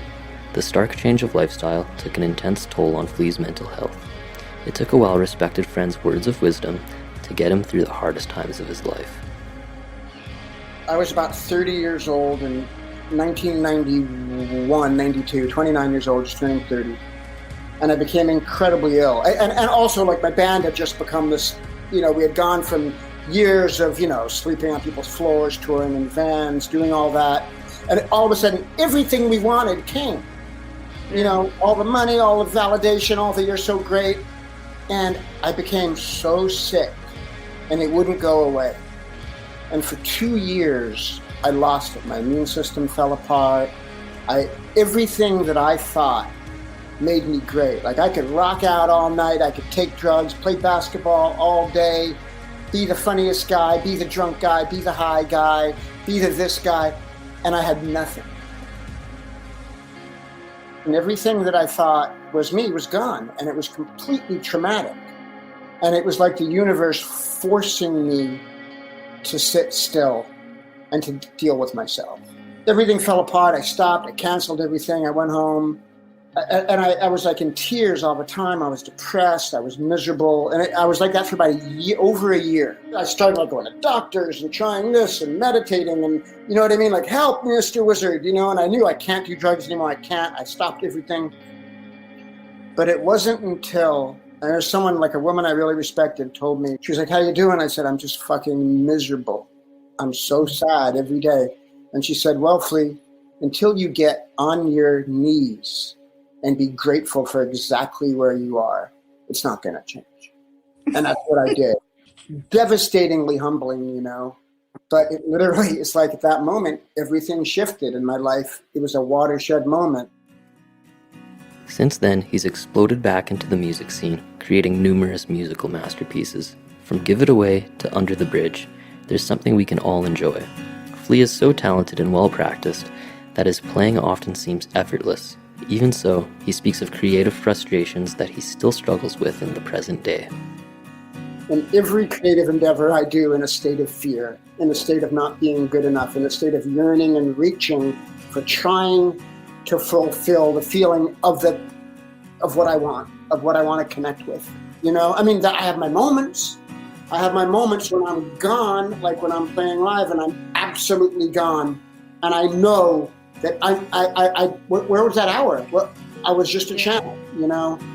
You know, you hear like great actors talk about acting. They're always looking to get lost, to get in the moment, to be gone, to let their true self out, even when they're being someone else. I have moments of, like, I get anxiety a lot when recording because I'm always looking, I'm yearning so much to get in this, like, lost and beyond thought and gone and just feeling like I'm just light is coming through me, you know? And when I can't get there, and I know I'm sitting here thinking about it, thinking about, well, maybe my wife would dance if I played this, so this has got to be good because her and all her girlfriends would dance. But even then, I'm mad at myself because I'm thinking. Yeah. And like, even if it was a moment of levity and I actually kind of got into a good rhythm for a minute, I'm like, fuck, I'm thinking. And then I start having a panic attack because I'm not supposed to be thinking, I'm supposed to be gone. So I have that struggle. But Rick gave me an analogy once, Rick Rubin, about similar to ditch digging. He's like, it's like Flea, you're going fishing. You know, you can't get the magic groove every time. You cast your thing, you're diligent, you stay there, you're always fishing. And sometimes you catch, you know, the magic behemoth, you know, Beowulf rears his head from the depth and, you know, everything happens. And sometimes you sit there and get a sunburn, you know. And that was a kind of a similar analogy for me. And I think it's safe to say, when he is able to clear his mind of thought, there truly is something magical expressed. But what does Flea want his audience to take away from this expression? All I want the work to be a vehicle for connection, to bring people together, to create love and create empathy. And for people to just trip out and get lost and have joy and to identify it. Well, I guess, let me simplify this. I want any art I make to serve the purpose of making people feel less alone. That's the whole thing. Ringo Starr is one of the last remaining members from the iconic rock group, the Beatles. He made an obvious impact on the music scene throughout his life, but his sense of spirituality is also no secret. Many people often contemplate the question, what is God? It's looked at as one of the most complicated questions one could answer in life, although Ringo is able to explain it in the most simple and profound way possible. Although that's just my opinion. Hear it in Ringo's words, and decide if his definition is true to you. I'm going to ask you a very simple question, Ringo. What is God? God to me, my God in my life, God is love. Pure love. Love is an incredible power. You know, if you give out love, the reaction to it is so great, even to like crazy violent people. if you give out love, they stop for a minute because everybody notices love when it's coming your way. You know, and you feel incredible when you give love back. I feel that, you know, as you go through life, you make certain moves, and it's very hard, these moves, and you don't feel good about it. But if you're doing something with love, all of this behind you, all over the world, will support you. So that's how it is. That's how the world works. It's all the one God. The books I've read, it all says good and love. Vietnamese monk, whose name I can never pronounce, but he's saying that, you know, just in your daily life, to be doing things. And he says, you know, like when you get to the traffic light, it's no good getting crazy. Just love the red light, and then when it changes, drive on. And he says, and when you're angry, it's no good being angry at yourself, because then you're twice as angry. I like to keep that in my life also. It's convoluted because there are a lot of religions that believe that their God is greater. Or a lot of people. Yes, but that's people. This is not God. This is what the religion says.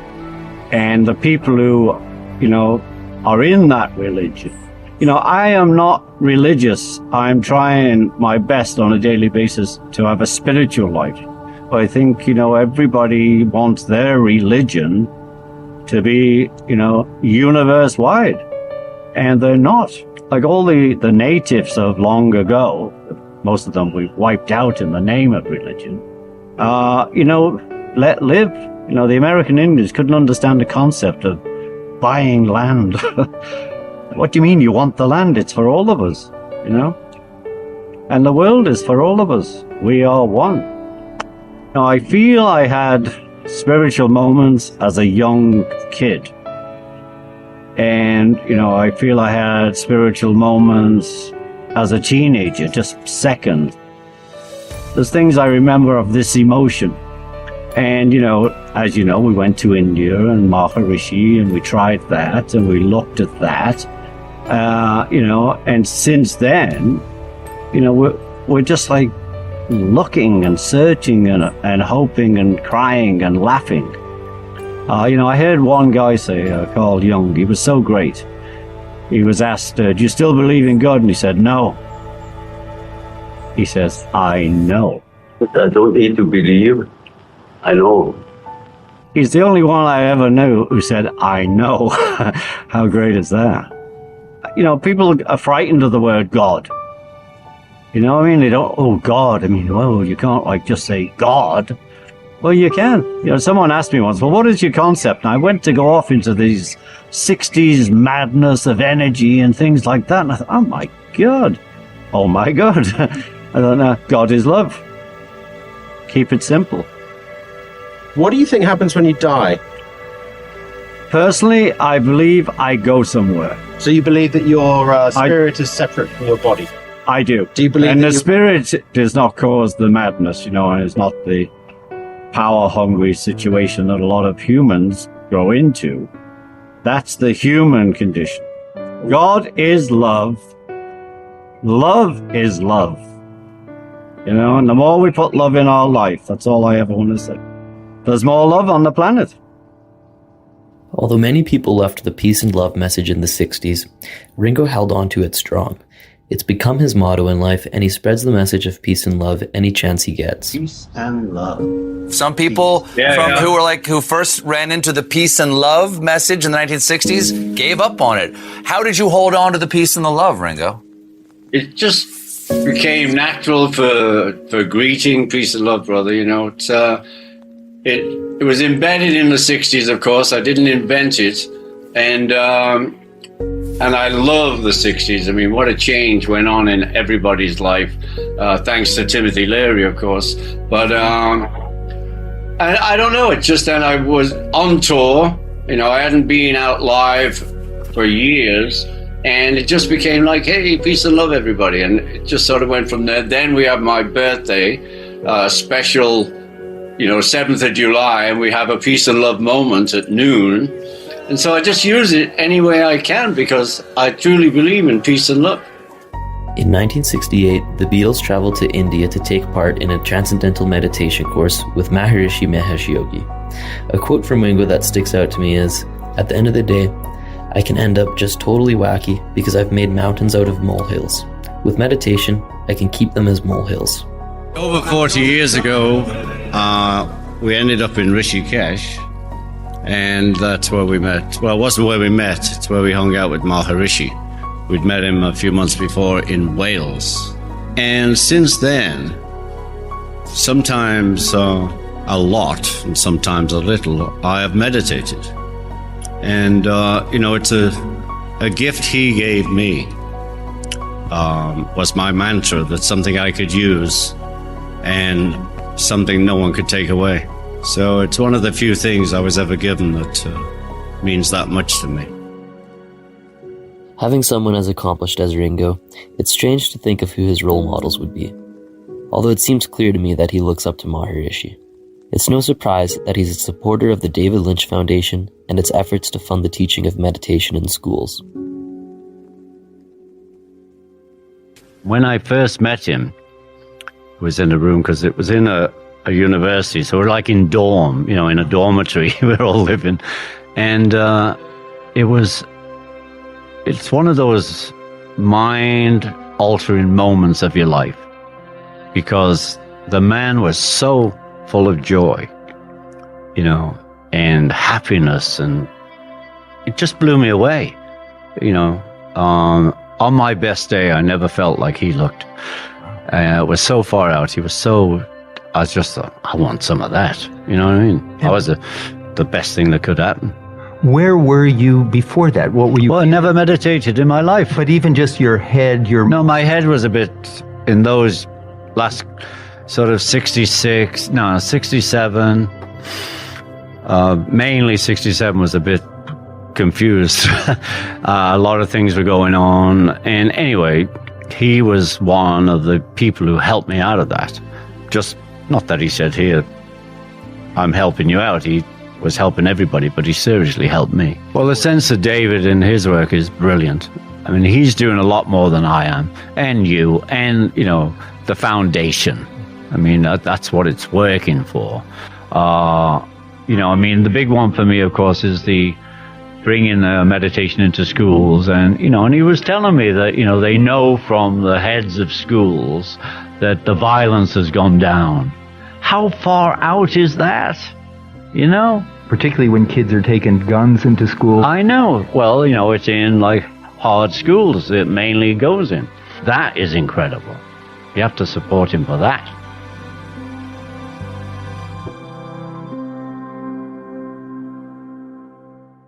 I don't ever want to feel like I did that day. Take me to the place I love. Take me all the way in the place I love. Making music with my band. The most sacred thing that I have going is creating sound with my best friends. I just have to gently suggest that you make the most out of your life and treat every single person that you meet with love and respect. I don't care what class you come from, what race you come from, what gender you come from. People are people. You're going to be assholes and you're going to be amazing people. Anthony Kiedis of the Red Hot Chili Peppers was born November 1st, 1962. Since then, the band has sold countless records, been inducted into the Rock and Roll Hall of Fame, and even earned a star on the Hollywood Walk of Fame. Despite the profound impact Kiedis has had on the world, he believes kindness is the #1 way to make the world a better place.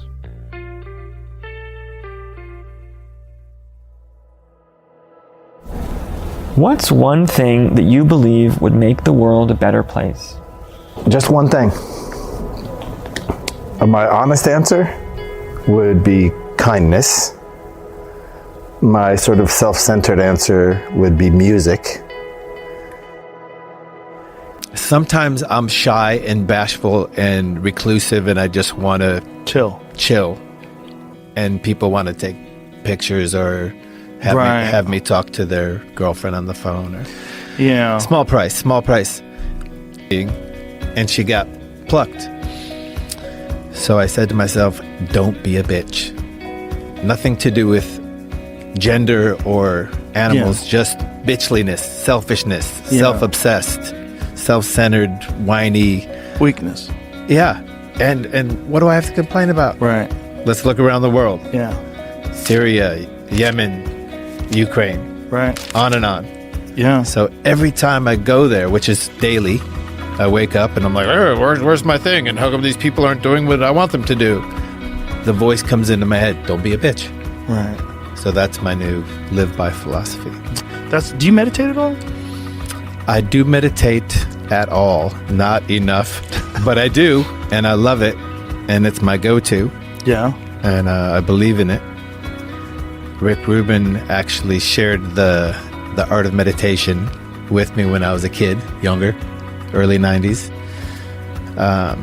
He brought the TM Institute into his living room and offered the whole band an opportunity to learn. And I did it religiously for a while, and then I put it down. But now whenever I feel like the monkey mind in a car, in a plane, in a train, in my bathtub, in a tiny little kid's chair somewhere on the back porch, I'll take 10 minutes, 15 minutes, and it's profound.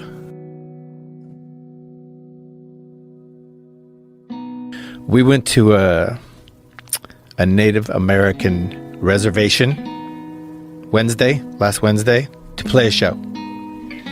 And about 9 months ago, we were putting out all this music, and Flea had been to a powwow. And he's like, the dancing blew me away. They're so dedicated. They're so beautiful, so artful.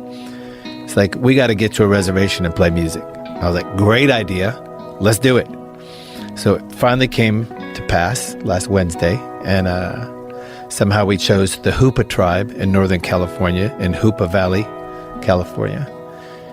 And we arrive, and it's a school gymnasium, and it's a free concert, and all of our equipment is there, and it's just cool people. They're very poor and very isolated, and we just wanted to go rock out for them. But the first thing they did was give us all this cool stuff that they made, which is Native American gear, and they wanted us to wear it. They're not worried about appropriation. We could sing songs all day long about our take, like my band, on their experience. They love it. If we get it right, if we get it wrong, they just love that we care. And it was the best show of the year for us because nobody paid. It was kids in a school gymnasium in the middle of nowhere. Surreal. They didn't believe we were coming. They're like, we don't believe it. Why? Why us? Like, we chose you. Let's just have fun. That's amazing. But they definitely defied the concept of appropriation, like right off the bat. Here's our stuff. Please wear it. We love the culture. We love it. And, you know, people are people. I don't care what class you come from, what race you come from, what gender you come from. People are people. You're going to be assholes and you're going to be amazing people. Just people are people. Listening to the Chili Peppers, there is a vivid sense of nature passing through their music. It's no surprise to me that Anthony is a frequent surfer and has a deep connection with the ocean. The ocean is so full of life and peace and nature and excitement. That's my tank these days. Yeah, you were telling me about your love of surfing the other day. You love it, huh? I do, because it gives me that feeling, that freedom, and there's an energy. That's what I want to do till the day I die. Wow. Just go sit out there waiting for a wave. If you think about the storms 3,000 miles away raging in the ocean, sending that wave of energy through the water, when it finally releases, when it hits the shallows, it's a rush, it's a drug, it's a high, it's a natural high where you're next to whales and dolphins and pelicans and eels and anemones, and just looking back at the coast with a different point of view. No phone, no technology whatsoever, just water and a board. There's also a thing about being next to the ocean that's very humbling. I think it's very good for people to be just confronted by inescapable beauty and power of nature. And that's what oceans do. I need that. I need to be humbled daily. It's good for everybody. The mountains do the same thing. They do. Yeah. 100%. Yeah. You know what the root of that word is? Which word? Humble? Humble. No. To be close to the ground, to be low to the ground. Oh, really? Yeah. That makes sense. Yeah. Feels right. If you know the Chili Peppers, you know their hit song Under the Bridge. Not only is it a musical masterpiece, but it's evident that the song was crafted from a place of raw emotion and truth.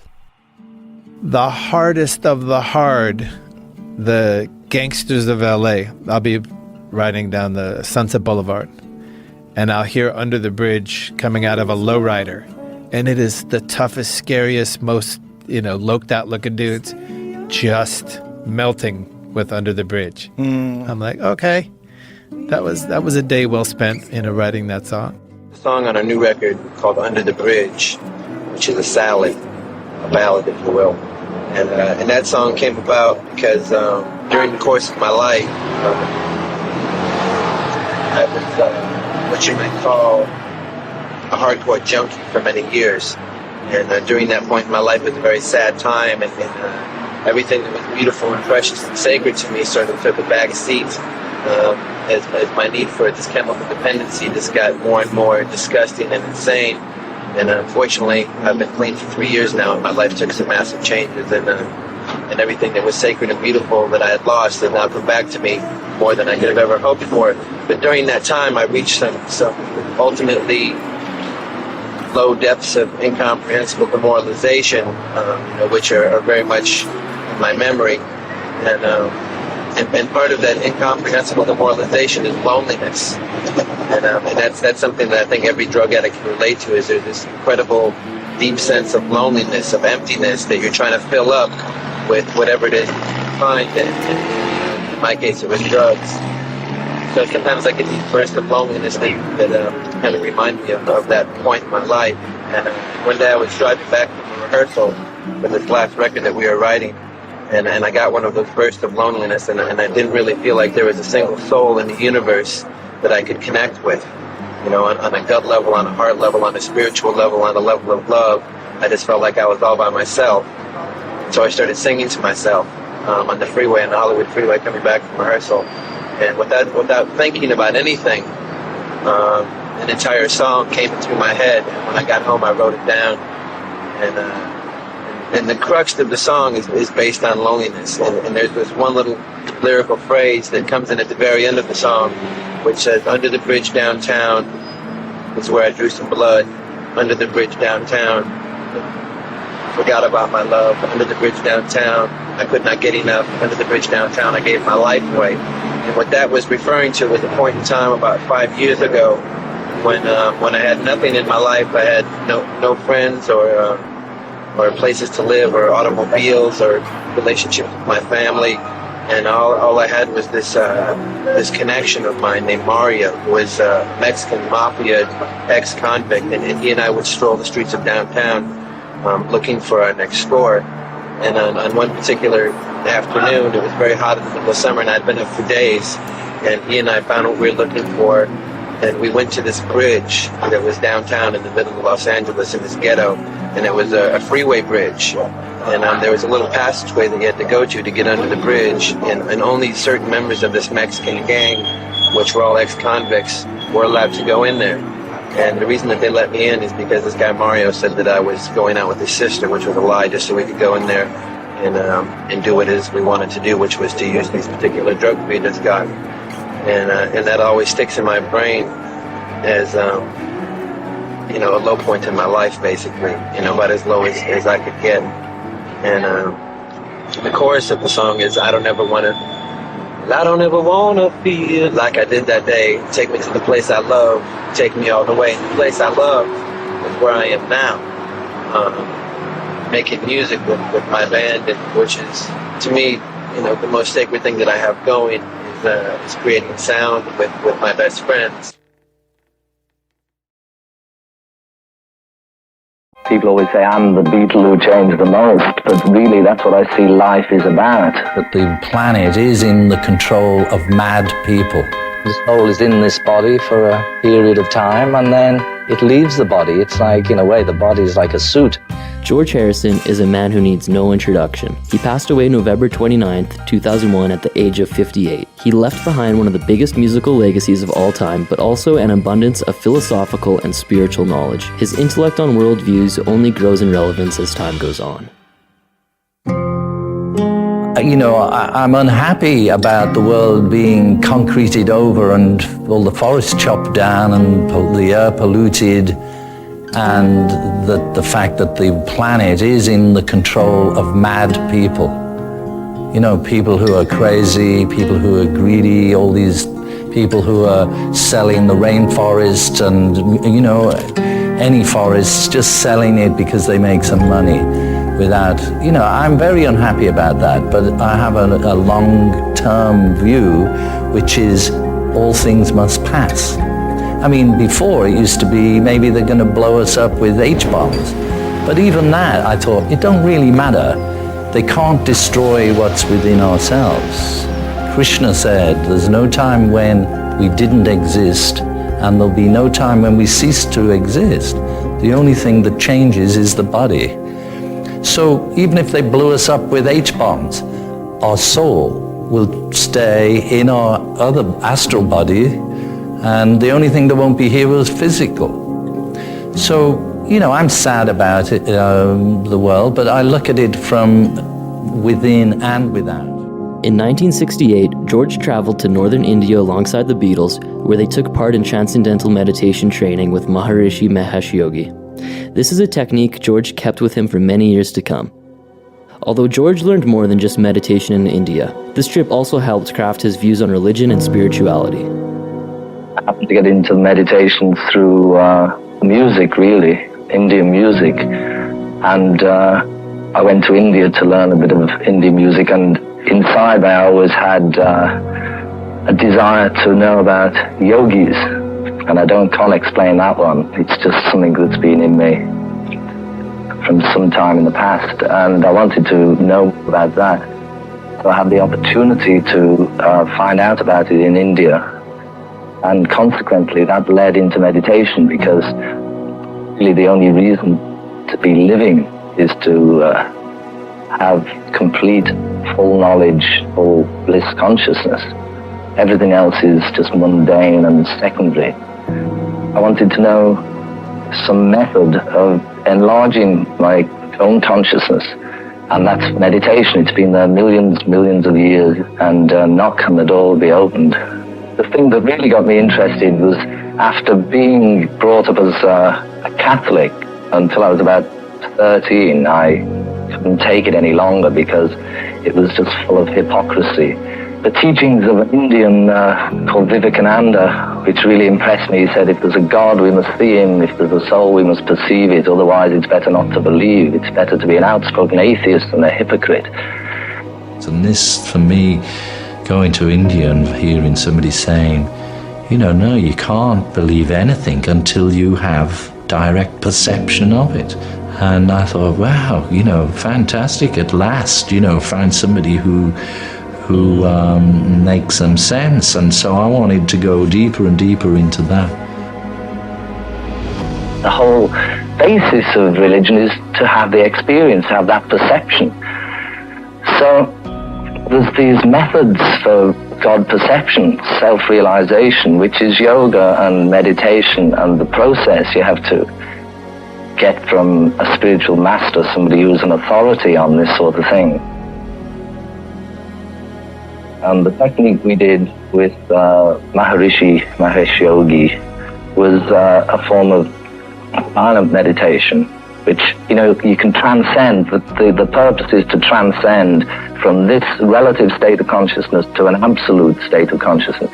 People think this is me, you know, and this isn't me, it's just a bag of bones. Basically, everybody is spirit, which is really what Christ was here to tell everybody about. The kingdom of heaven that lies within, which is the state of being, pure consciousness. So, through many years of pollution of consciousness through material energy and this association then we've all ended up in a fallen state. But really, everybody is basically potentially divine. So yoga, all these methods are really ancient methods just to further pollution of your system and consciousness and to cleanse the system. The whole thing of purity that they talk about in religion is really a mental, physical and spiritual purity, which is obtained through discipline and through practice. So the meditation we did with Maharishi Mahesh Yogi was to sit silently and to transcend through the sense of sound, like you can transcend with hearing or with touch or taste or vision, like I think some Buddhists meditate by concentrating on an object, like either a garden, Japanese gardens, on candles, looking into the flame, and they transcend that way. But this method was to transcend through sound. So you're given a mantra. The mantra brings all your body to rest. It calms everything down, and it brings sort of harmony and union just to all your senses. And this way, your thoughts become fine and fine and fine until you can arrive at a point which is transcendental, which means beyond. It's beyond the senses, beyond intellect.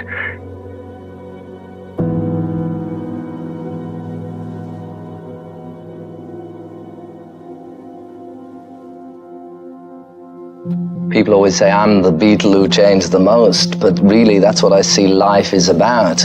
Unless you're God conscious, then you have to change because it's a waste of time. Everybody is so limited and so really useless when you think about the limitations on yourself. And the whole thing is to change, try and make everything better and better. And that's what the physical world is about, is change. Change that happens through meditation. I mean, it's a gradual sort of thing. But the more you realize with anything, with just growing older, the more you realize it helps you in some way. With meditation, you're able to understand that there is this unity lying beneath everything. There's something there within every atom that holds it all together, and that in actual fact it really is one. But on an intellectual level, to say it is we are one, then, I mean, again, you miss the point. It's an experience. You have to really have that perception. Maharishi said, for a forest to be green, each tree must be green. So if you stand back and criticize the rest of the people, it's again, Christ said, put your own house in order. Automatically, if I'm to criticize somebody else, I suddenly come back to myself and realize until I'm straight, then I'm in no position to be able to criticize others. Any time of the day, any situation you're in, you can get control of yourself just by sitting quietly and by turning off from the external problems we have, noise and all this society. You can go inside yourself where it's always calm and peaceful. On this level of consciousness, it's like the ocean, which is always changing, and the bottom of the ocean is always calm and still. And if you're not anchored to the bottom of the ocean, you're at the mercy of whatever change goes on. So that you can still act out your life on the surface, but you remain anchored securely. When asked about astral projection, he relates back to experiences he had during meditation. His views on astral projection and death also seem to carry similar traits. A strange experience when I was in Rishikesh. I went on a meditation course where the object was to meditate deeper and deeper and deeper for longer periods of time, to plug into the divine energy and to raise your state of consciousness and tune in to the subtler states of consciousness, and all those things like walking on the water and dematerializing your body at will are just sort of things that happen along the way. So it's hard to actually explain it, but it was just a feeling of just the consciousness traveling. I don't know where to, and it wasn't up, down, left or right. No body there, but at the same time you don't feel as though you're missing anything. You know, the consciousness is complete.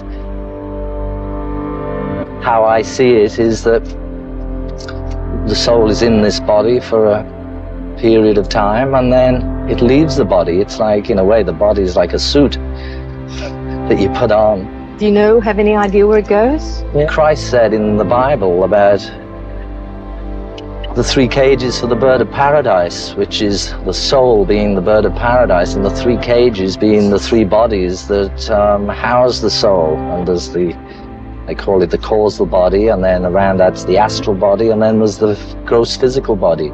So death is really when the physical body falls off, but the soul's still in 2 other bodies, so it's then on the astral level. Do you think life is triggered? In some respects it is, although we do have control over our actions right at this moment. I think what we are now is the result of our past actions. What we're going to be is going to be the result of our present actions. As again they said in the Bible, that God is not mocked. Whatsoever a man soweth, that shall he also reap. That means the law of karma, action, reaction. So we can, there's certain things that maybe there's no way out, like there's no way I wasn't going to be in the Beatles, even though I didn't know it. In retrospect, I can see it was a setup. But at the same time, I do have control over my actions, and I can, do good actions or bad actions, or I could try being a pop star forever and going on TV and do concerts and be a celebrity, or I can be a gardener.